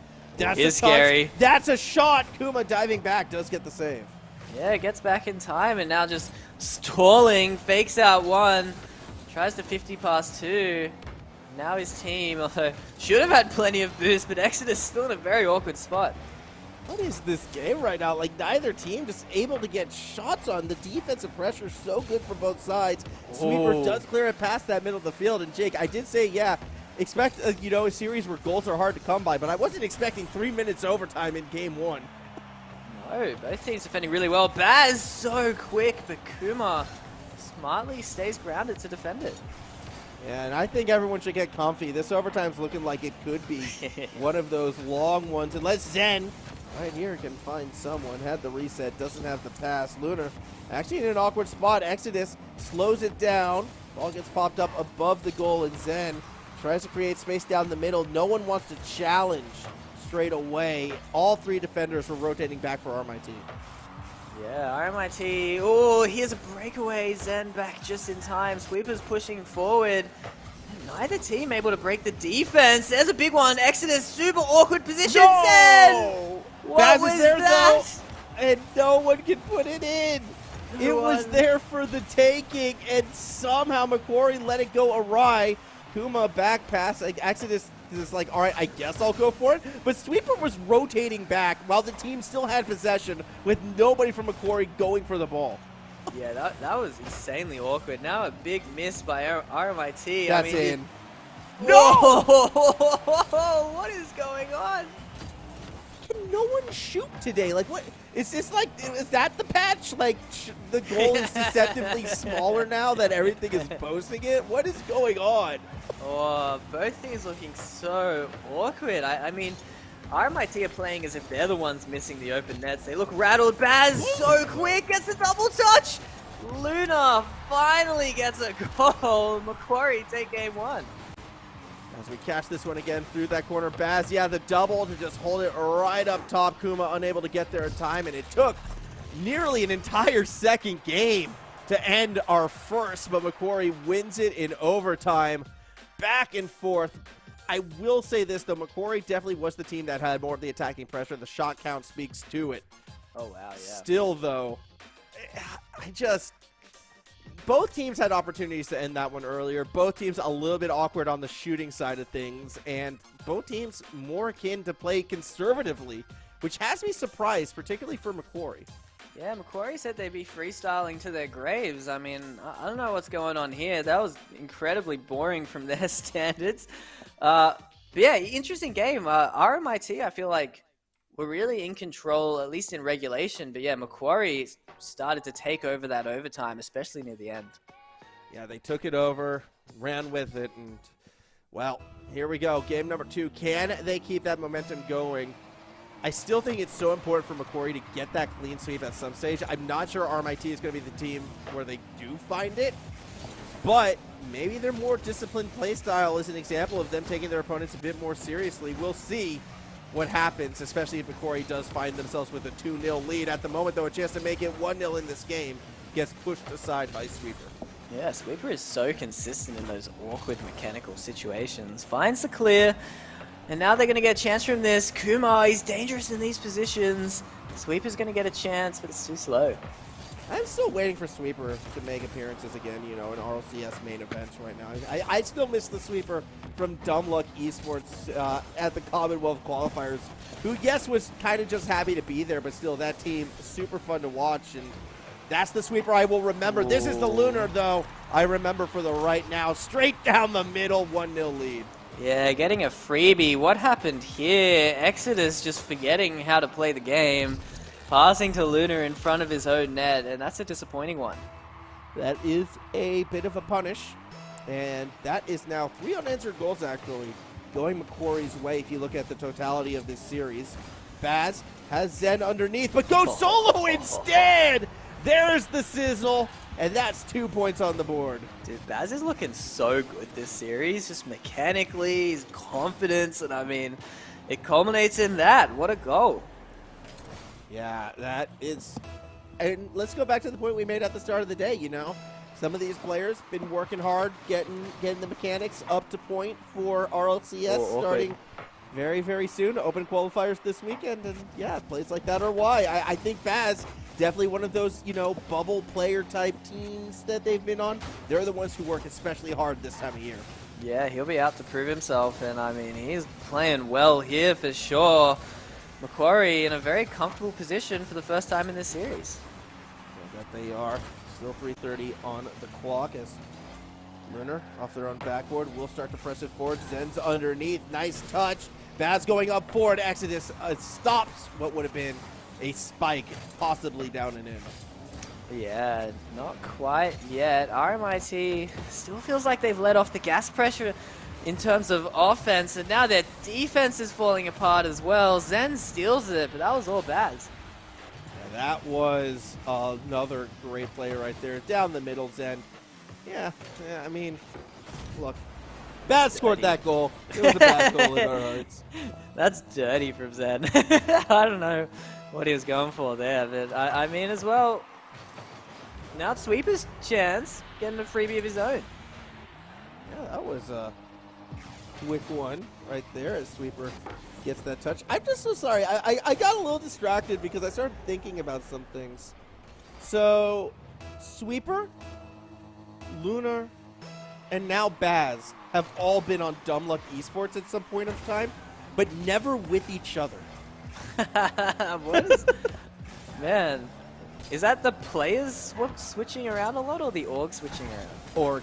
Yeah, gotcha. Gotcha. Yeah, or switching around. Because there was like Schmoopinator, Sweeper, and forget who was the other member on that team way back when. And then, of course, there was the Dumb Luck of last split, which is now 95X with Lunar and co. And yeah, now the current Dumb Luck roster, Myth, Tonio, who we saw earlier today, in Baz. Yeah. Interesting. It's pretty cool. Oh, good chance there. Nice passing play. Macquarie. Now the freestyle is coming out. Luna, what is that? That was a good little play right there from Lunar. Baz, of course, with the setup. But yeah, off the roof, down and in. Lunar. A little bit of help from Exodus at the end, but still, there's really no way a defender can make a save on that one. 4-1 lead. Macquarie just running away now with game number 2. That was actually insane from Luna. Just how quickly he got to the backboard, jumped off that insanely tight angle. I mean, he shows some of his best goals in the Uni League. Yeah, he has been. A Sweeper, though, will bring one right back, so it's not as if RMIT is done yet. Exodus set up through the corner. That's kind of where the mechanics came through. Sweeper just had to bang it straight and through. Yeah, they keep it tight. I mean, this game looked like it was absolutely running away, but one more goal and it'll look a lot more achievable. And it will. We continue 4-2, and well, there's that one more, Jake, and we're back within one. Macquarie just cannot win anything cleanly, apparently. I mean, not even 4-1 up can they comfortably win this game. Now, it's going to be a sweat till the end. So, which team are they most like? Because let's go back, Dumb Luck last split, 95X this split, or Dire Wolves. Which team are they more akin to? Or even, let's even throw in the current Dumb Luck roster as well. Like, which of these three teams is going to be the team in RLCS that just can't seem to get a clean series? I don't know. I think this Macquarie roster is special, to be honest. I mean, the league, the players, it's a special combination that just makes them just play kind of crazy. I think. Because, I don't know, because I'm just thinking back, like, Dire Wolves, right? Like, historically, that team has always been a team that, like, looks amazing one split and then kind of falls apart the next. 95X, I've made my opinions known on them quite often, similar team, and I wonder if Macquarie is that as well. And it's like, oh, look, it's the same players who are on these teams. Like, it all makes sense to me, Jake. It's all coming together. It's all You're saying Luna's the problem. He's the common denominator here. Well, Zen's on a lot of those teams as well. And, I mean, it's interesting. But yes, Lunar is the common denominator. I would absolutely say that. 52 seconds to go. Lunar, when great, can be the best player on the pitch, and that is the case more often than not. So here comes Kuma, though, shot not on target. Ooh, RMIT. I mean, they've gotten their composure back. I mean, the overtime, the start of this game, things were falling apart, but now that they're on a bit of a streak of goals, you can see their confidence is back. Kuma's middle. Sweeper doesn't fool anyone with that slow play, though. Yeah, just couldn't get past Zen, who I think is like actually one of the best slow players, in those types of situations. No chance they're going to make that work. 15 seconds to go. Time running short for RMIT. As they start to push the ball back the other way. Lunar can put this one away. Shot was on target. Baz is now there. Does not drop it in. Was looking for the second touch, actually, but Kuma kept it safe. Will not matter, though. Clock hits 0. Ball hits the ground, and Macquarie one away from finally getting a clean sweep.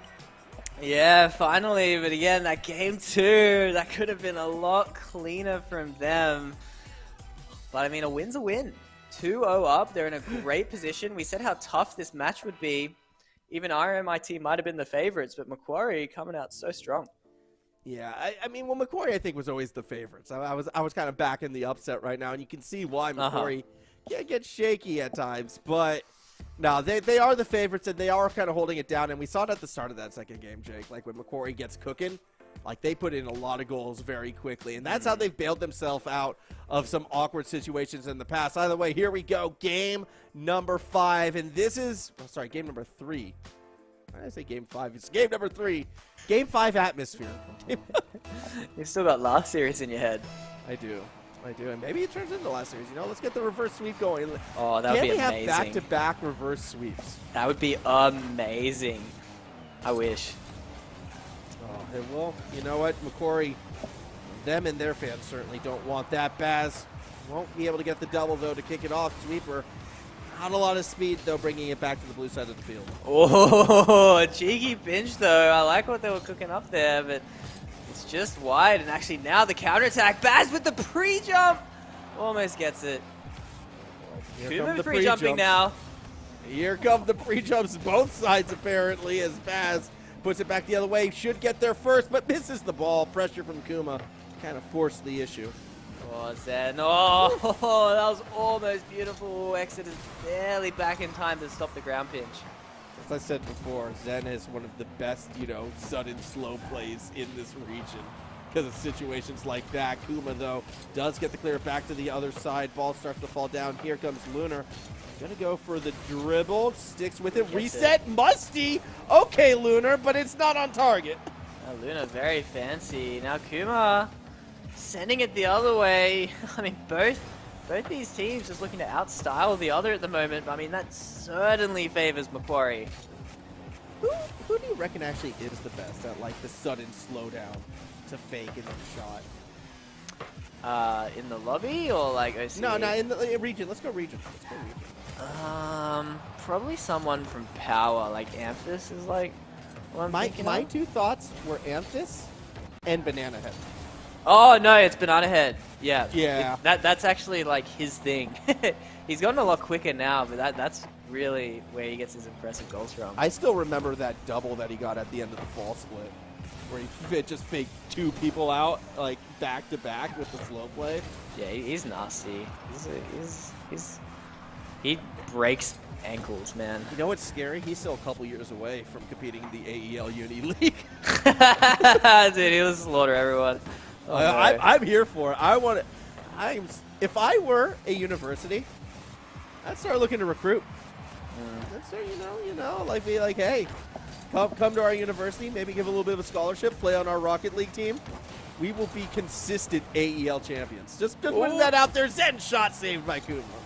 Yeah, no, for sure. I hope we get to see it because, yeah, you can see how exciting it is getting the RLCS players in Macquarie in this match. Where, again, I mean, RMIT, all of them, we've seen them in RLCS as well. And hey, university esports scholarships, they do exist. I haven't seen many for Rocket League yet, but I've seen some for other sports titles. And, it'd be cool to see. It would be cool to see Rocket League get that kind of love. That it does internationally as well. I know NA has done that in the past. Yeah, no, I was talking to someone where the reserve team had scholarships for Rocket League. I know. So that was cool. They're committed over there in the States. Okay, unironically, like, I could see a world where, these hotshot high school RLCS kids here at OCE actually start looking to go to NA on scholarship. Like, why not? If you could get it. Yeah. Like, could you? If you are like anyone on the Pioneers right now, that's actually a great idea, isn't it? Yeah. I mean, dude, if I were a parent, I would be loving that. For my like son or daughter, like that would just be. Then you have to live in America, Max. I mean, you got out of there. No, but bring it to EU. Bring it to EU. Instead of putting the pressure on, or better yet, as I said at the start, hey, bring it here. Bring it here. Let's get some scholarships for these up-and-comers. As it stands, 1 minute remaining in this game, still no goal. Waiting for the shot pressure. They really, let us go on that non-sequitur right there. They took their time. It's been a really quiet middle to this game. I mean, at the start of this game, both teams are trying to outstyle the other. Here's a big chance for Exodus, though. Gets the goal. 40 seconds left. RMIT not going down without a fight. Yeah, and if you're hoping for a quick series, do make sure to blame our producer, Liam, for probably jinxing it a second time in a row, seeing the RLCS players and being like, oh, yeah, sure, it'll be an easy 3-0. Not.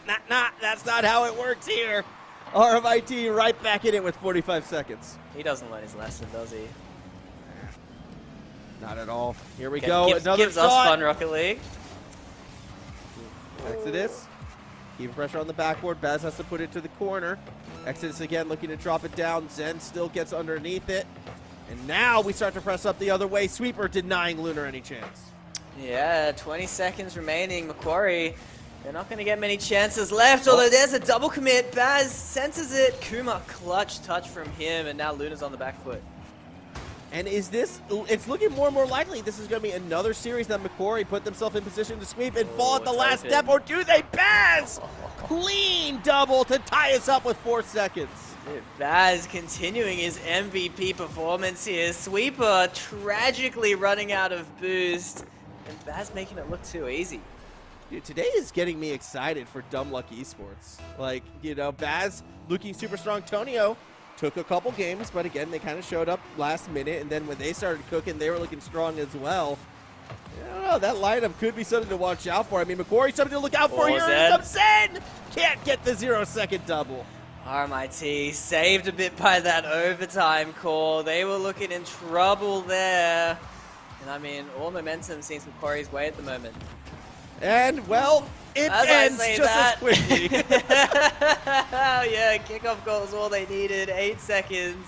Zen unable to get a strong clear. What a dunk from Exodus, and fast Kuma to get that. Oh my goodness, Kuma. Yeah, driving that one through. RMIT keeping themselves in this series as another one of these games go to that overtime. This time they come out on top, and yeah, Macquarie unable to get the clean sweep yet again.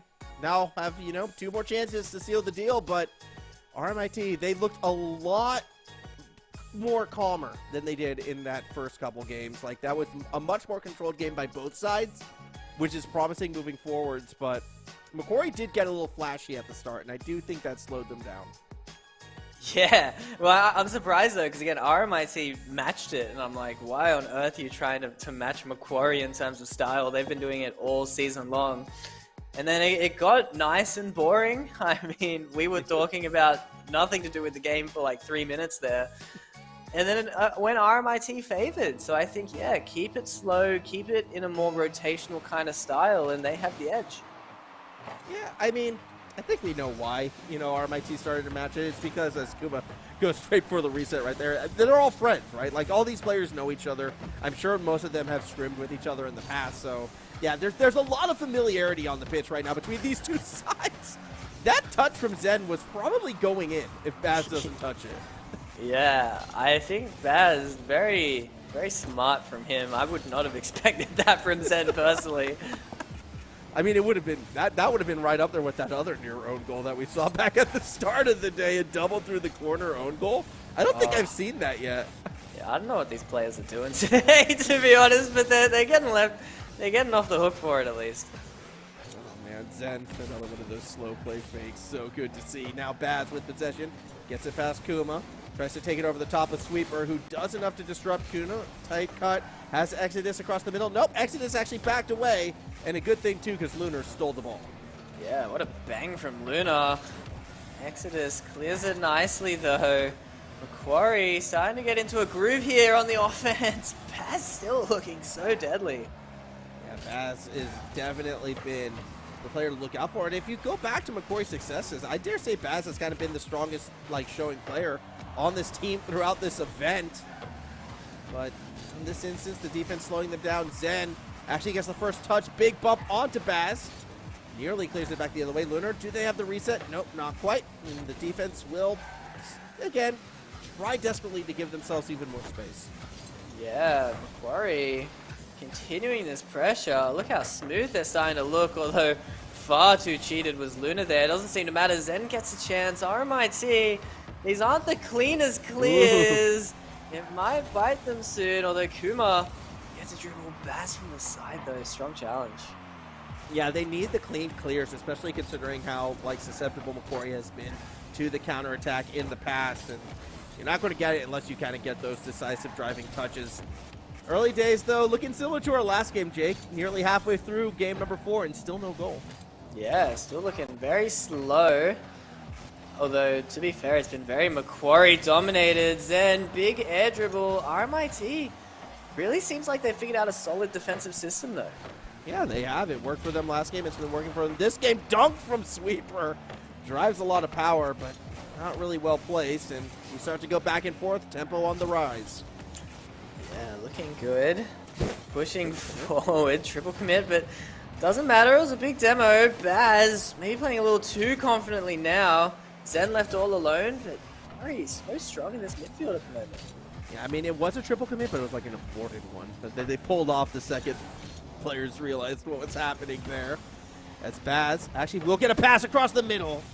But Exodus intercepts it away. Zen looking for it. Zen might get another chance, though. Has Lunar underneath. Goes solo instead off the backboard. Here comes Baz. Spiking it down, but not in. Second touch, the pass down to Zen.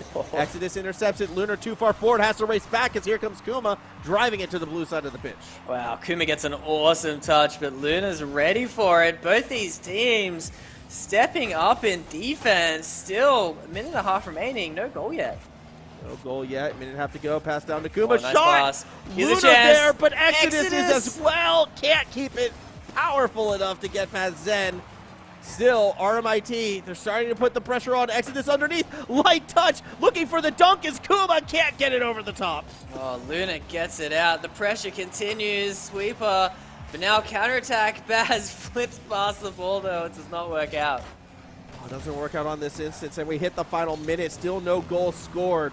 Both teams have had attacking moments, but defense is super disciplined, going both ways. Pressure in the net from Sweeper. Does not matter. Exodus doesn't get the shot. Instead, Zen clears it back to the red side of the field. Yeah, Kuma in his own side. It's looking awkward, but Macquarie must be happy. Finally getting some attacking chances again. Big dunk from Zen. Dangerous as well. It's a great pass to Baz. It's on target as well. They get the lead with low time left.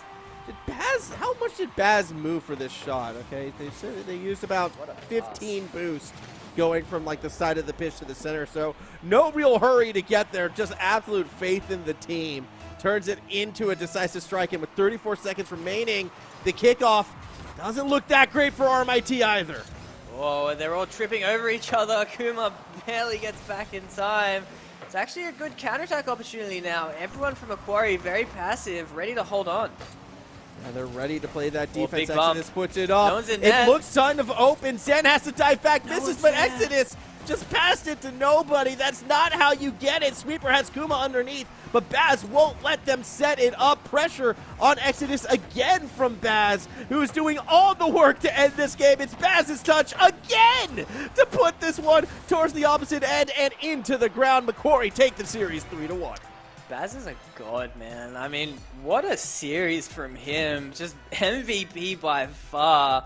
Doing it all. Super impressive from him. And Macquarie, not quite a 3-0, but at the end of the day, a pretty clean series in one of their tougher matchups.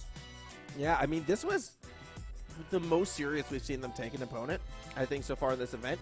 And even then, Game 3 was kind of, you know, that mess-around game. From both teams, it almost felt like at times. But hey, for Macquarie, there's a reason why this lineup is kind of pegged as that scary one. They've just beaten, you know, the defending champs at their full strength. They are a team to look out for. They stay undefeated, and with that win, a good chance they'll stay undefeated through the rest of the group stage. You never know, though, because you have to play all the games. Just like we have to play all the games here tonight, we're going to be going to a break. When we come back, our final game, it is going to be USYD taking on UWA when we return.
It's been a longer evening for sure. No sweeps as of yet, but that might change in this series because we have USYD still looking for their first win against a UWA team that has kind of come out of nowhere. Looked like top 4 caliber, if not even higher, after a couple key wins. And I mean, this UWA squad, they all play from, like, you know, the same house. Fun to watch.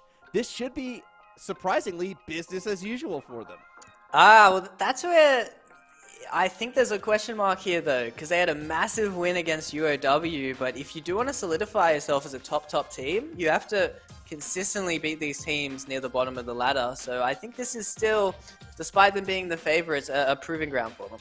It is a proving ground. These are the series that you, again, are expected to win, and USYD, they're still hungry for their first win as well. So this could be a fun matchup by those regards. Yes, it is our last series, and it is UWA versus USYD. Saf, Crab, and Sakiri taking on Cabilio, Kabion, and Cicilio. How are we gonna pronounce that? Let's Cicilio.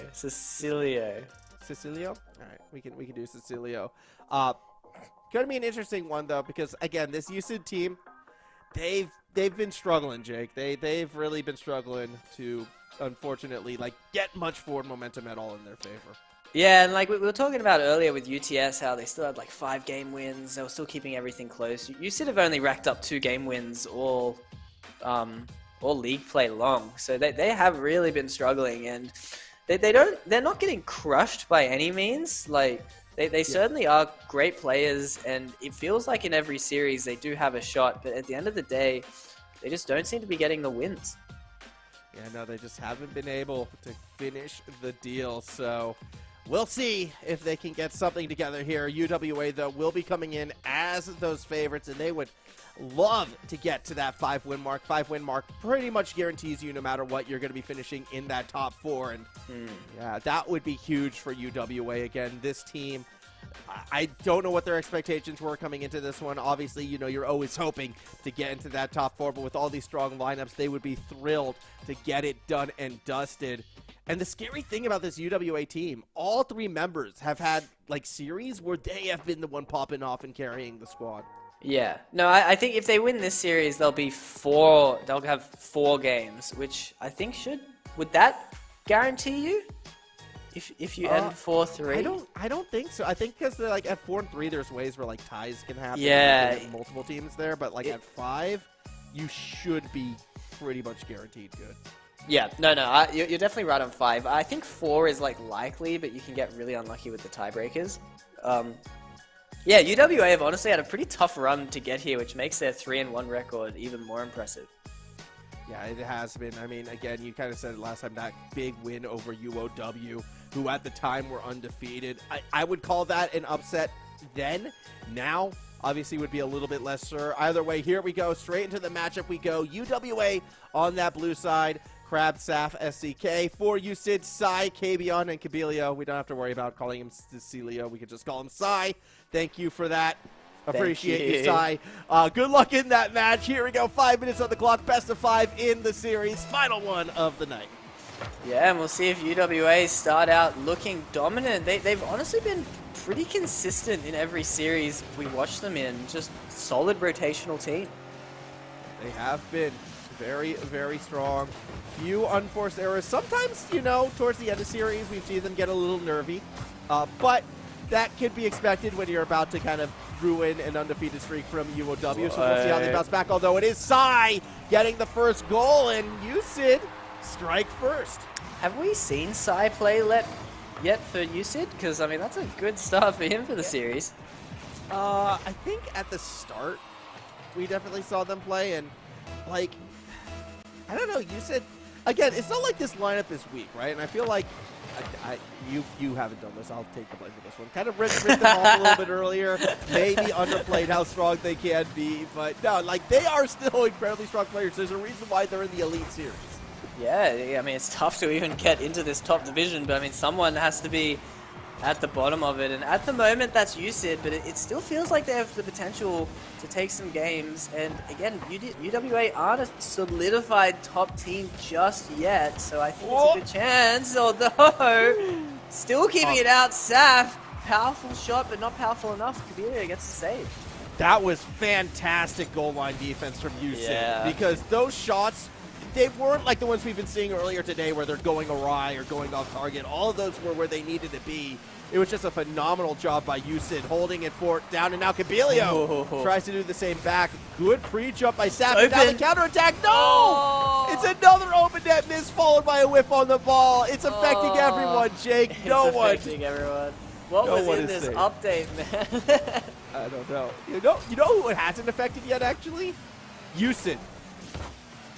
Yeah, USYD are looking amazing, honestly, to start this game. No, I don't know what it was in that patch, but it's just flipped. It's flipped the ladder. It's flipped the map. Now it's all inverse moving forwards. Here we go, though. More pressure from UWA. Sap just outside the box. Doesn't have the height to get over Kavion. Yeah, Kavion actually gonna get it done all himself. Nice air dribble for him. Oh boy, Kavion just straight down the middle. SCK's dive goes well awry, and yeah, fast and hot start for this USYD team. And you may have called it out, Jake. You know, sometimes teams coming off, they win the big match, but then can drop the ball against a separate team. I'm telling you, man, it's tough to be a consistent top-level team. It takes more than just upset potential, right? You got to be able to be consistent as well and win those games you always should.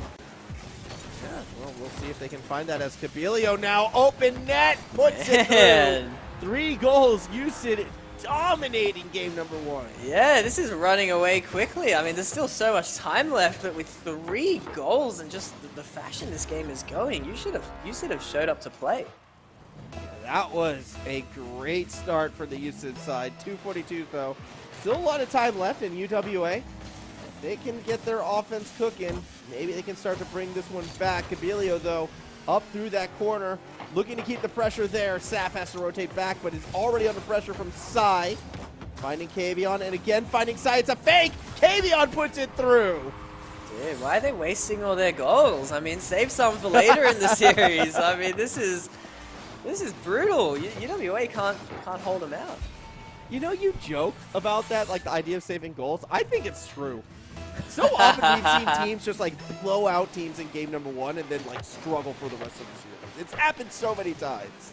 Yeah. No, I really think teams get down on themselves when they start to lose these games, but Crab staunches past everyone with a nice flip reset here. Reset into like the dunk.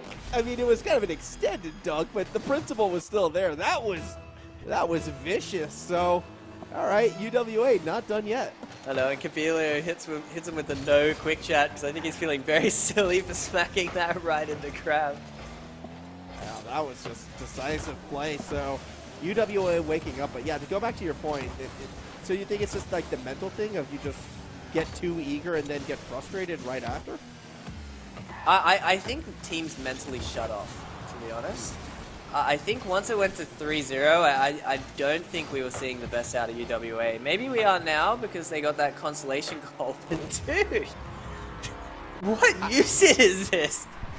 Yeah, where has been this Kabilio to this point? Just putting in doubles at whim. Crab underneath. Doesn't even jump up to go after it. I mean, you see they're still there after the goal. They're moving their car, but yeah, I have to agree with you. I think UWA is probably checked out of this one as we look to move forward, but we'll see. Saf, awkward play. Turns it into a shot from Crab. Quick goal in response. Yeah, I mean, technically there's still enough time to make this comeback happen. I mean, especially if you get more kickoff goals like that. Crab, very clinical shot by him into that top corner. I feel like we need to see UWA get a goal in like the next 30 or 40 seconds to start to believe in the comeback. And with how decisive USYD has been, I'm not even convinced they can keep the ball out of the goal for this final 100 seconds as well. We'll see. SCK looking for Crab. Kavion takes it away. Yeah, Crab not aggressive enough there. They might want to make those decisions if they're down so many goals. USYD trying to keep pressure here. Feels like they're definitely got their foot off the gas pedal a little bit. Here we go. Sai underneath, and trying to get themselves a bit more on that gas pedal to put this one away properly. Although with time working in their favor, yeah, you said, I think. They may have done enough, although nice fake from Saf. Has Crab across the middle, went for the shot solo. SCK was behind, puts one towards the net. Gabion will save it once again. Almost looked like no one was there, but no, just calmly in there. That's a big dunk though. Crab has really been the person pushing forward to try and get this comeback a reality, but with time ticking down, it's looking less and less likely now.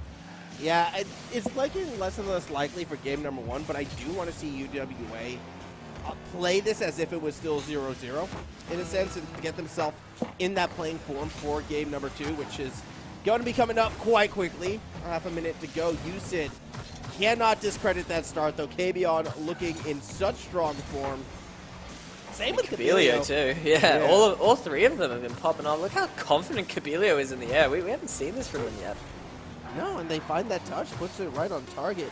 Yeah, where has this USYD been hiding all event long? 2 seconds left, one last shot from Saf to Crab. UWA again showing how decisive they can be once they start to get that confidence back up. And I don't know if game 1's going to be an anomaly, Jake, but UWA, the slower team to get warmed up, they're now here. Yeah, no, Crab getting a hat trick, playing really well. Certainly, I think it's going to rally Saf and what is it, SYK? Him and Sai are way too similar. SCK to step it up, and it'll be needed because USYD have showed up to play. Yeah, they have, and now 5-3. USYD well in control of, well, game number 1. Good signs for them. Question, though, will be that consistency, because you have to remember, too, this is the 3rd game they've won, like, all season. Like, not match 3rd game they've won, right? So, yeah, it is, isn't it? It took them 5 series to win enough games to win a series. So, obviously, consistency is going to be a question mark for them until they can piece together an entire one. And with UWA looking stronger and stronger as that progressed, I mean, a hat trick for Crab is always going to be a scary sight. I need to see them win the second. I think if USYD is going to win this series, they need that 2-0 lead. So they need to win. Wow, you reckon they need a 2-0 lead? I think they do. I think they need to win this next one. I don't know. That's a lot of confidence in the UWA bounce back, and to USYD to drop this form as well, because they're playing great at the moment. Yeah, they are. They have been. So we will see if they can maintain it. Like, I'm not saying, like, I'm saying they need to win the 2 in a row. But I'm also saying it's pretty likely if they continue this form, right? Like, it's not as if I'm writing them off entirely. I think they can absolutely do it as we get ready to go into game number 2. The pressure on the Western Australians in this one. Can they respond, or they find themselves in a reverse sweep situation? Kabilio looking for Sai, doesn't get the quick goal. Oh, so close, though. USYD not looking like they're going to slow down for a second. Yeah, they're definitely keeping that same aggression, and why not? It's worked for them in game 1. Go work for them here, although Saf does enough to disrupt it, and Crab gets their 4th of the series. Yeah, what happened here? I mean, Sai, tragic touch, but I mean, it was kind of slow. Kabion, a bit baited by his teammate, panicked a little bit, and that might have been what UWA needed. It might have been, and it's a good start from them. Still, time on the clock as Saf off the kickoff wants to keep that pressure going for UWA, gets the second touch. Oh, bumpers in the defense hitting each other, but no one from WA will touch. Yeah, at the moment, but they're going to be feeling a lot more confident now with the 1-0 victory. And again, I don't think we've seen the best out of UWA, but it'll be a test of their character. Yeah, bumping each other. I don't think we saw the best out of anyone there. Like, that was just awkward all around. 3 strikes, everyone whiffing, everyone's out, maybe, at least out of position in that situation. We watch Kabilio try and get that pressure. I will say this, UWA is doing a much better job of controlling the middle of the pitch this game, and we're not... Look, there's still a better job if it's not necessarily the best job. SCK 2-0. Wow, too many demos taking out everyone, and it's Ken Crab being that man pushing forward, and SCK getting himself an open net. That was fast and decisive. And again, well, we saw USYD get their success in the first game, Jake. I feel like it was the situations where Kabion or Kabilio was able to go up the pitch uncontested and just have all that time to set up.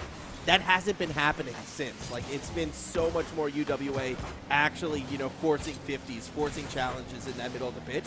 And I feel that's the difference from the start of the series to what we're seeing right now. No, for sure. Yeah, no, UWA have stepped it up. And USYD, I mean, they started the game out strong, but they haven't had much of the ball since then. No, they haven't, and now they're double committing Ooh. from downtown. No, Kavion breaks up both the players committing for the double touch. No. USYD?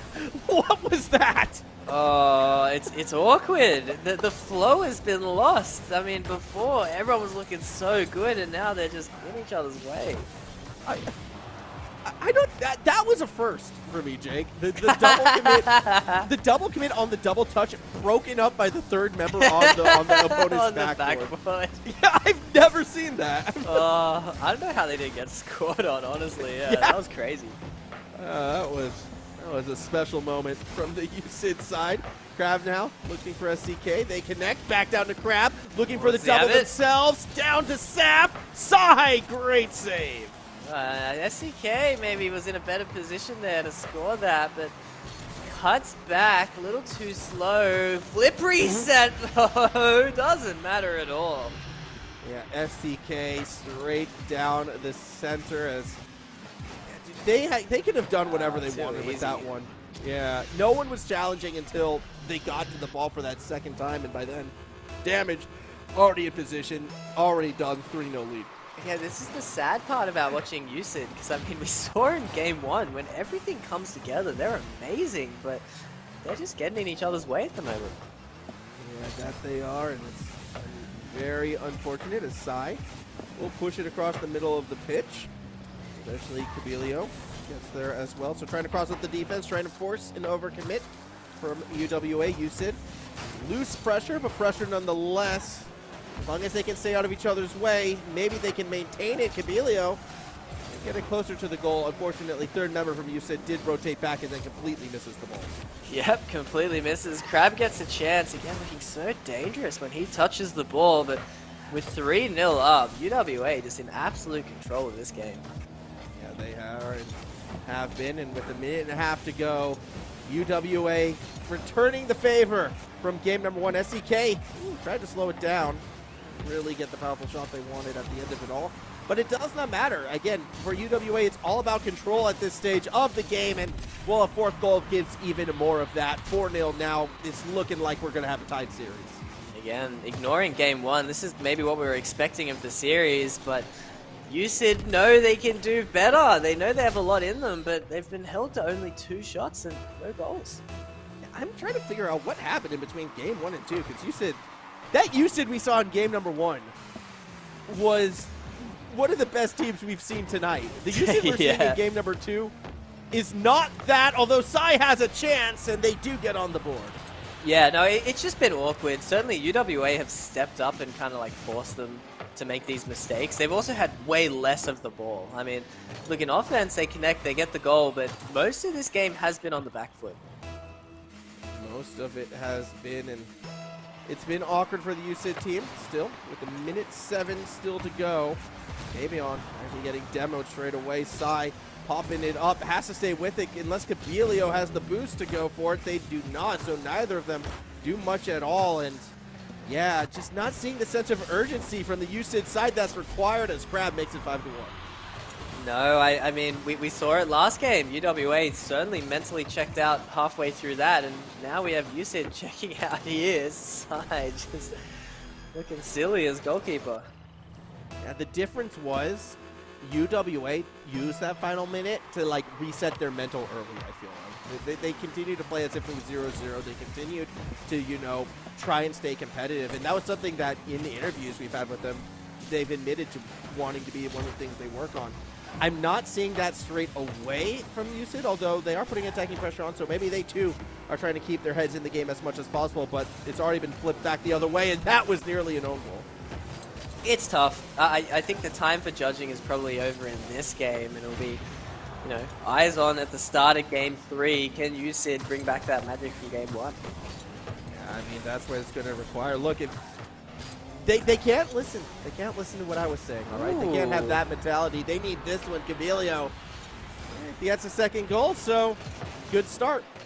Yeah, great corner pass there, and Cabilio just looking as confident as game 1. They're connecting, they're looking good, and like you're saying, looks like they're prepared for game 3 now.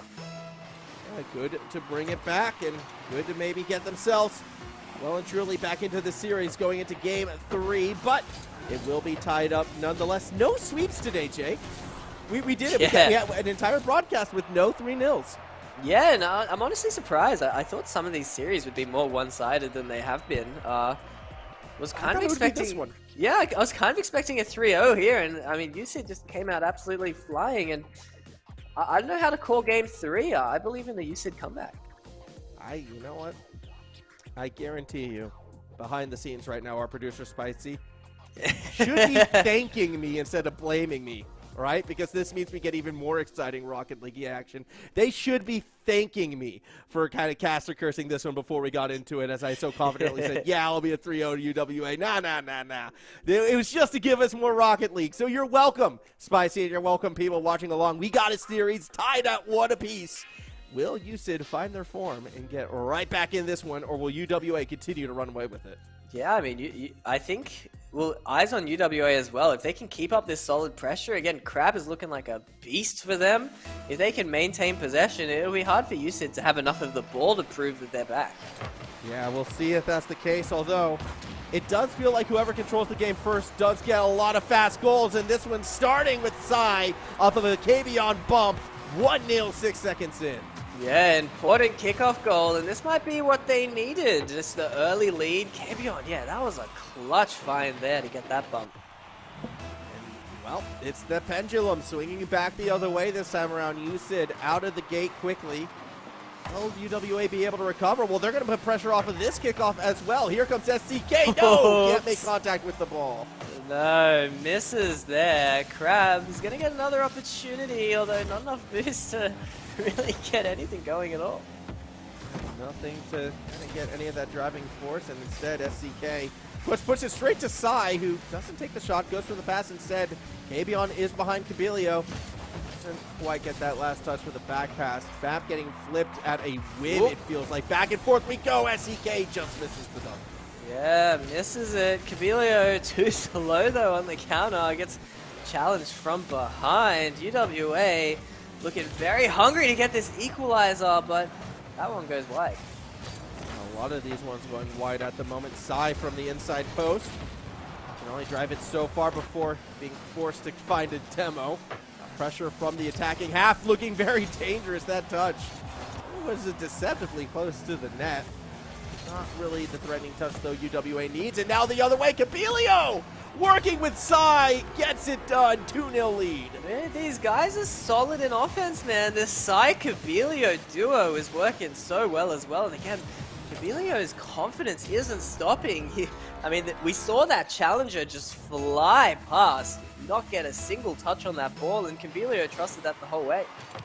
Yeah, USYD, again, looking more reminiscent of game number 1. The confidence to just drive it up the pitch. And, I mean, UWA, for all their strengths on the attacking half, their rotations back have been slow and have been exploited on more than one occasion this series. So, we'll see if that happens again. SCK had to avoid the bump, and Cabilio makes it 3-0. Oh, what another goal. The USYD offense is back. They're connecting beautifully. And UWA are in a very, very tough spot now. Yeah, it's game 1 again. I'm not sure if we just don't have it like on a replay or something, but 3 fast goals. If we get 2 more before the halfway point, then I'm just straight up saying, yeah, it's going to end 5-3 in USYD's favor. Yeah, and Griffith Rule watching this, and they want USYD to take it out. I mean, UWA, 3 wins at the moment. If things start to fall apart late in the season, they haven't guaranteed their top 4 yet. I will say this, KBon and Crab was stuck in a Rule 1. KBon broke it. Right, I'm naming and shaming. KBon broke it. We'll see how that plays out as we continue, but I saw that at the corner of the screen. It was in that corner right there where the ball was about 10 seconds ago. Okay, notoriously bad luck may fall upon KBon, or we'll see. Again, Crab absolutely been the star player, but unable to make too much happened. Capelio somehow missing that. That was one of the more open net misses we've seen today. One of many, though, so we can chalk it up to the board. But yeah, Capelio, if they weren't ahead by 3, would probably be feeling silly about that one. Still half a game to go, 3-goal cushion. Should be feeling good for the USYD side. UWA, they need to get back on that attacking half. They've only had 2 shots this game, Jake. Wow. I didn't even realize just how much they've been shut out. I mean, what's more impressive is I guess USYD have had 8. I mean, this is domination.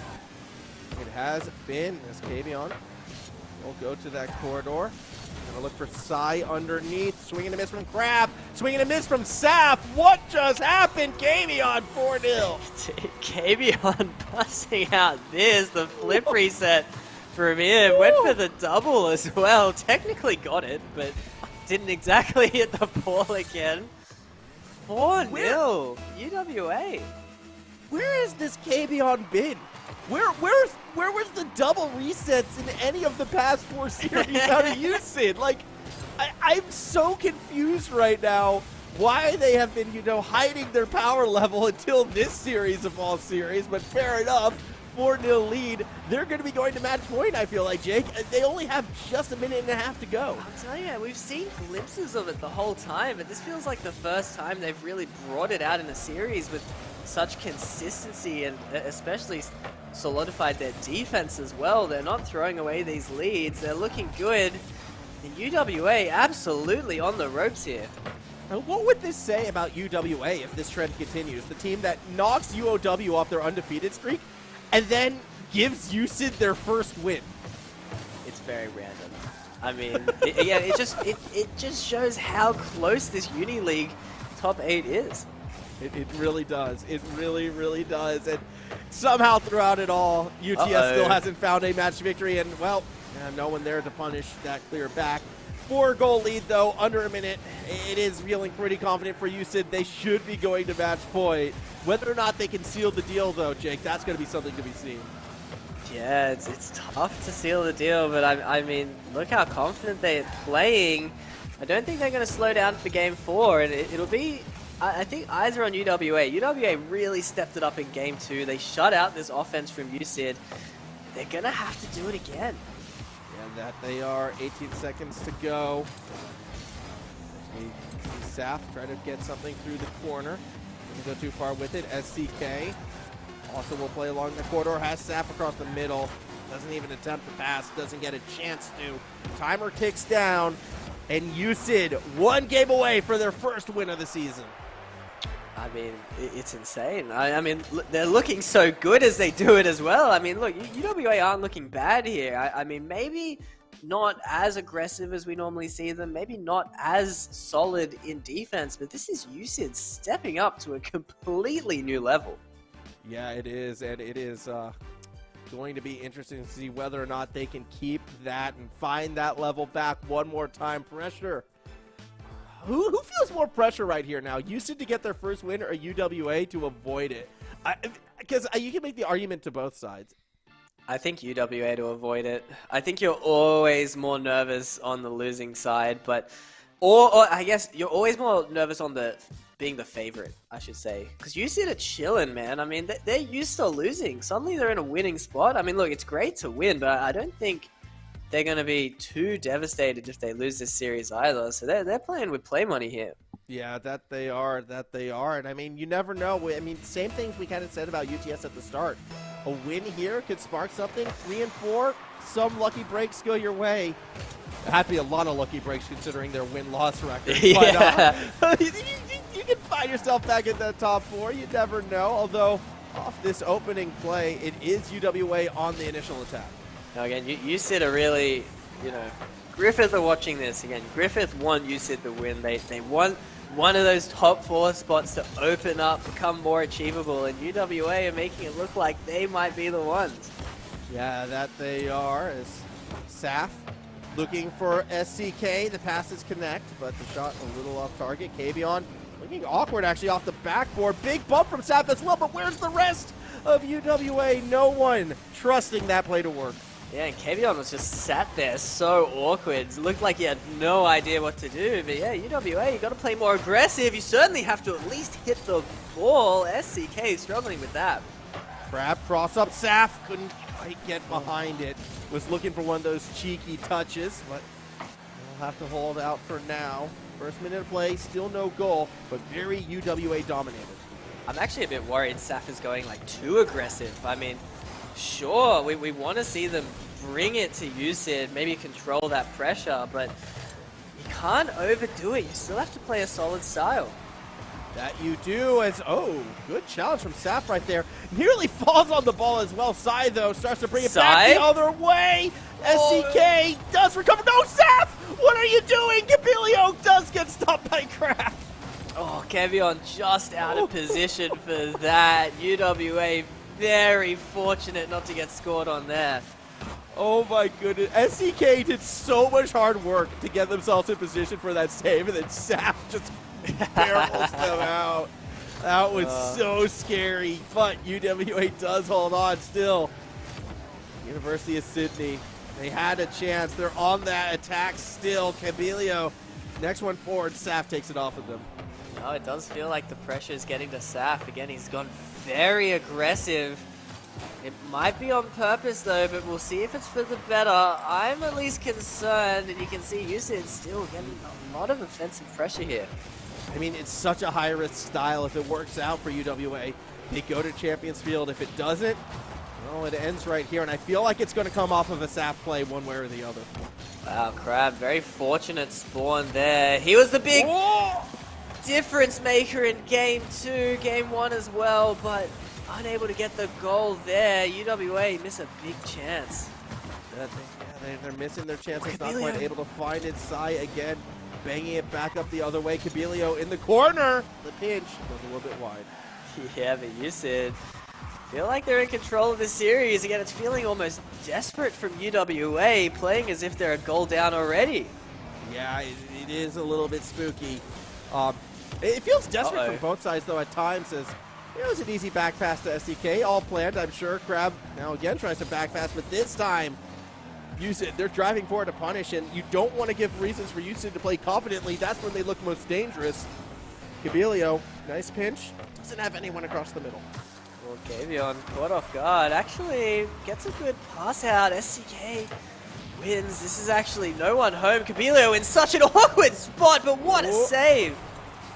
Saves coming through, but no one able to find that goal. SCK versus Sai.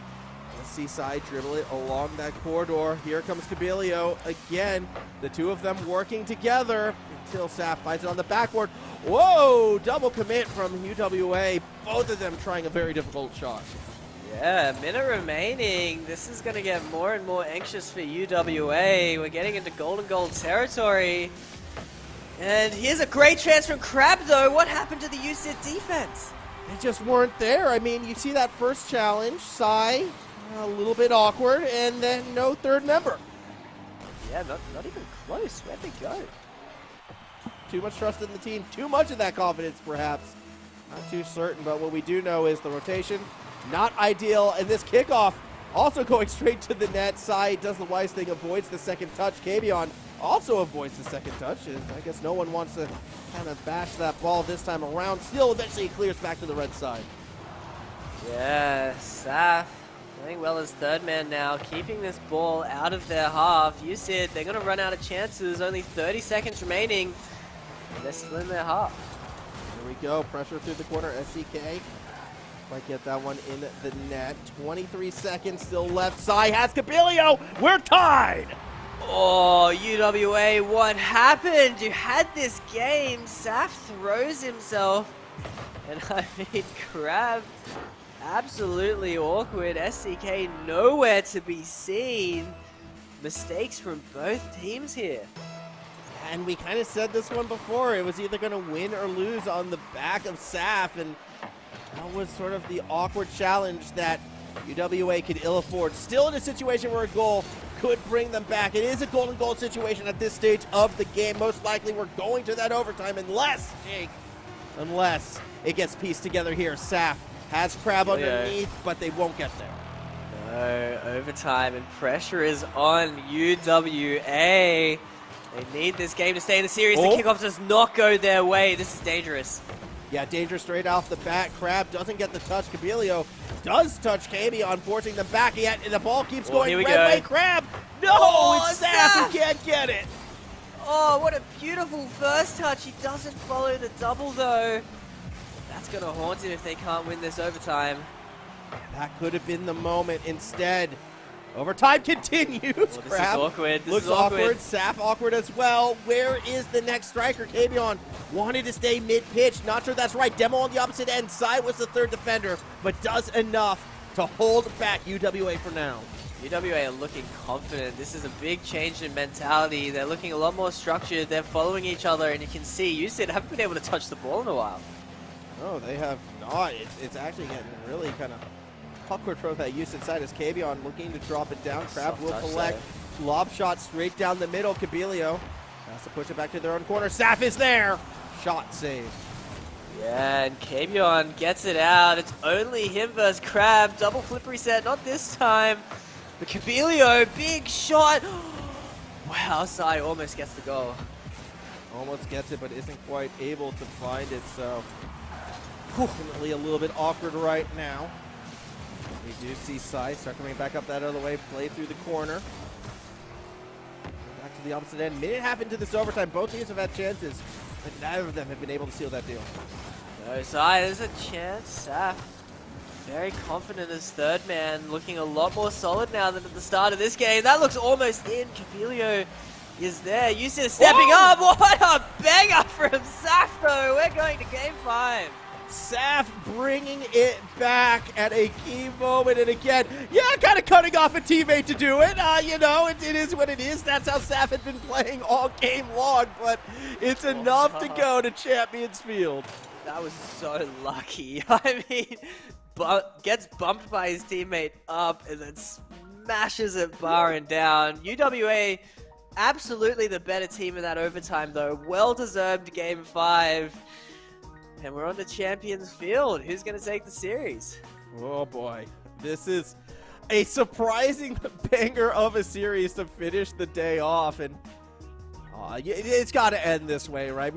This couldn't have been a one-sided affair. USYD so close to getting their first victory of the season. UWA, that top 4 position, the idea behind it could be a little bit in jeopardy if they let this one drop, because you've got a resurging Griffith on the hunt. They kind of need to win this one out. As you said, you have to prove you belong in these types of matches, and they're going to have one more game to do it. Yeah, it all comes down to this. UWA, they proved it in that overtime. But game 5's a different story. USYD are going to be reset. This is going to be an exciting one. It is going to be such an exciting game. Here we go. As we get ready, players making their way to the pitch. So it looks like USYD's probably doing a little late car swap, something to reset that mental perhaps. I believe it was Kavion who has actually changed it up. Not too positive on it either way. Here we go. Final game. It was Cabello actually who did that little bit of a change. But Champions Field for the second time tonight. And straight off the gate, it is Crab with the initial pressure. We have been blessed with games today. I mean, every series has been so close. Our second game 5, and massive up potential here. Massive up right now. Still 4:40 on the clock. That's Cabello. Had Sai tightly spaced, but still increased the tempo. An awkward miss from Kavion. Concedes a lot of the pitch. Here comes UWA. I mean, again, this is the bottom team coming up against second seed at the moment. USYD forgetting how to play the game, but again, Saf unable to get the goal. Good touch from Crab, but not enough to keep that pressure forward as you see Saf actually get dunked on. Massive. Dangerous situation. Crab does push it to the safety of the side. Yeah, and Saf cleans it up well as well, but USYD, look how aggressively they're pushing forward. That's a backboard. Cabello's there. He misreads it though. Sai gets a second chance. SCK panics and Saf is there, but what? No, Crab is back. Almost looked like an open net. Almost, but not quite. SCK looking for somebody. Kavion intercepts it away. Saf now trying to stay on it. Cabello puts it up. And, yeah, well, is what it is, right? Crab, touchdown and in! 1-0 lead for UWA. And this series, it feels like Crab has been hanging UWA on the whole time, and that is going to be a key goal to potentially get them the series win. That was a fantastic way to start off. And Crab, you have to remember, going back to when UWA started to get their momentum, it did feel like it was coming off of Crab, so not too surprising to see it starting there off of Crab once again. Crab's been a beast. Crab has been fantastic.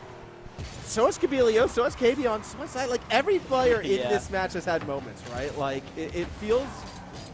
This has been such a surprisingly, like, pendulum swingy back and forth series.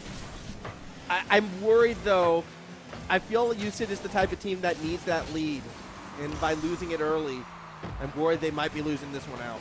I think UWA played better with the lead as well. So, yeah, it's not what we wanted if we wanted an exciting Game 5. But with a quick equalizer, we could be straight back to it. But look how solid UWA are in defense at the moment. Crab actually going to get a chance here, but Sai calmly defends from the backboard. Sai doing what they can to kind of hold the back, but here comes SCK, backboard KB on. Well done to put that one back into the corner, because if that pass goes through, it's a 2-0 game. Still might be. Here comes SCK, and UWA takes another step forward. UWA looking so confident. They're showing up clutch in this Game 5. I mean, they've had it before. These guys show up when it matters. And SCK, beautiful finish there. It was a Game 5 against UOW, if I'm not mistaken, correct? I think it was, yeah. Yeah. And then they had the Game 5 against Macquarie as well, where they didn't take that one, but they certainly looked great getting there, yeah. Yeah, no, this team, they like Champions Field, UWA. It doesn't matter who they're against, and they're a pretty clutch team still. Chance for Kavion, intercepted by Crab before they even get the opportunity for the touch. Ooh, big miss from SCK. Saf is so awkward. Doesn't even get demoed though. Oh and boy. Saf with the long shot. It's starting to fall apart. Yeah, and now we're starting to see Game 2, USYD, and an awkward time. UWA running away with this game. And again, we had that interview with them last week after that Game 5 victory against UOW, and they said that, like, one of their strengths, they believe, was their ability to mental reset and just kind of take each situation fresh. And it's coming through right now. Like, the fact that they are this composed in a Game 5, it speaks volumes for the team's mental. No, they've bounced back at every point. I mean, they lose Game 1, bring it back Game 2. They lose Game 3, they bring it back Game 4. And then they're looking solid to take it out in Game 5 in dominant fashion. Yeah, this has been fantastic stuff. And for USYD right now, how do they handle the pressure of needing 3 goals in a minute and a half? Will they even get the chance with how lights out UWA has been playing? Crab, again, just not allowing any forward momentum. SEK wanted to challenge. It's a little bit off kilter, so this could be that moment, and it's immediately denied. This is so sad. I mean, how exciting. USYD had such a great chance. We know the potential, but UWA are just shutting them out completely in this final game. Yeah, and I think it could stay a shutout as well. 1 minute to go. USYD, time to get all out for this one, but Sai rotates back despite a pass across the middle that was open and up for grabs. Those are the moments that tells me when a team is beaten. Saf kept it high. Still don't find that 4th goal, but they still take time off the clock. No, you're right. USYD aren't playing for a win here. They're just going through the motions. Certainly would be disappointed with this one. Oh, not even that goal can go in for them. A tragic end here for USYD. A lot of those big tragic moments happening right now, and as we hit our final 23 seconds, more back passes. It's over, Jake. They have done it. UWA has survived yet another Game 5. They have survived the best looking USYD we have seen, but through surviving it, they have maintained their status in the top 3 of the ladder. Yeah, wow, beautifully done from them. They maintained their composure. I mean, USYD came to play today. This was not a bottom 8 performance for them. They played brilliantly, but sadly couldn't finish it. Could not do it. And that will end us. One last goal for Crab, because why not? Able to put it in, and that will do it for this one. 4-0 victory, 3-2 on the series. UWA deny USYD their chance at a first series victory. Yeah, GG's all around. What a match. What a day of Uni Rocket League here. Just every series has been awesome. Yeah, it has been a fantastic one. And I mean, 2 trips to Champions Field, 2 of the best teams in the tournament going at it with a back and forth series as well. And whatever that UON Griffith was, I mean, that one is... That one still might be my favorite, actually. That series was special. Yeah, no, it's been a special day, man. I can't be more happy, and yeah, no, the Uni League, it pulls through. Exciting games. It does pull through, and you know what now, Jake? We get to take a nice break because it is going to be break time here at the AEL University Elite Series. Kind of called it prematurely last week, but now next week we'll be having off, so time for all the players to rest and recuperate. But we will be back in the action here, you know, in 2 weeks' time on May 10th. Of course, though, when we come back, we're going to be coming back with our lovely sponsors as well. So a big thank you to all of them, of course, starting off with Predator Gaming, the gaming PC partner who provides high-end gaming-focused PC solutions in both laptop and desktop formats, powered by Intel. AOC Monitors, the gaming monitor partner who provides best-in-class monitor solutions for gaming and all other needs. Indomie, the noodle partner, made with high-quality flour and selected ingredients and its spices. A plate of Indomie McGoreng will certainly brighten up your day. Try any one of their flavors available today from your local grocer or at indomie.com.au. I may not be going to a job to said local grocer after this broadcast to pick some up.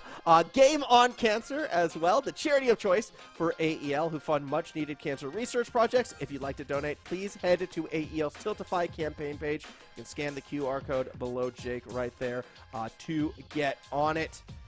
Oh, what a day, Jake. Let's pick one. Let's go through it. Let's take one. What was the game of the week? I mean, you got to give the reverse sweep, right? I mean, yeah, that was just awesome. I mean, the Macquarie RMIT was just such high-level gameplay as well, and yeah, I mean, to see USYD really playing at their best, it's just tough that they brought that against UWA, who has been so solid all season. Again, every match has been special. I feel the same thing about UTS, though. Like, they also came out looking super strong. They looked so good, didn't they? Yeah, that 1-3 doesn't tell the story there as well. No sweeps, though. Definitely is, I think, the big story of this one when it's all said and done. Let's take a quick look, though, I guess, at our standings to see where it all plays off going into the break. And as you can see, RMIT on the bubble against Griffith. Not where I would have been expecting to see them right now. UOW, with that 3-1 victory, solidifies second place over UWA, but Macquarie still atop the ladder. Yeah, have RMIT and Griffith played each other yet? I'd have to go check that out because I'm not sure. I don't think they have. Yeah, I had the Liquipedia up before. All right, quick look. Gotta get the research going. Yeah, figure that out because that could be a playoff determining matchup when they do come up against each other, and that probably would be the case in that. If Griffith can pull off that upset, they would absolutely deserve playoffs. Oh, Griffith's logo is different here. I'm confused. Oh wait. Let me see. They haven't played each other yet. Oh, that's going to be such a good matchup. Oh, yeah. That's exciting. Yeah, well, I mean, you have that matchup coming in the near future. Obviously not yet, but it will be happening, as I mentioned before, after the break. We won't be returning until May 10th here for the AEL University Elite Series, so do make sure to come back when we do get back. But until then, also do make sure to follow AEL at AU Esports League to stay up to date on all AEL events, competitions, and activations.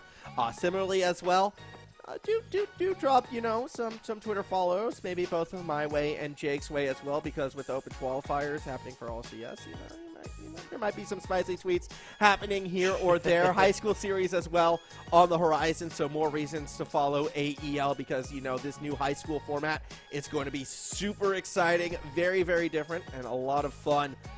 A lot of fun around the table. Of course, CSGO has been popping off on the Mondays as well.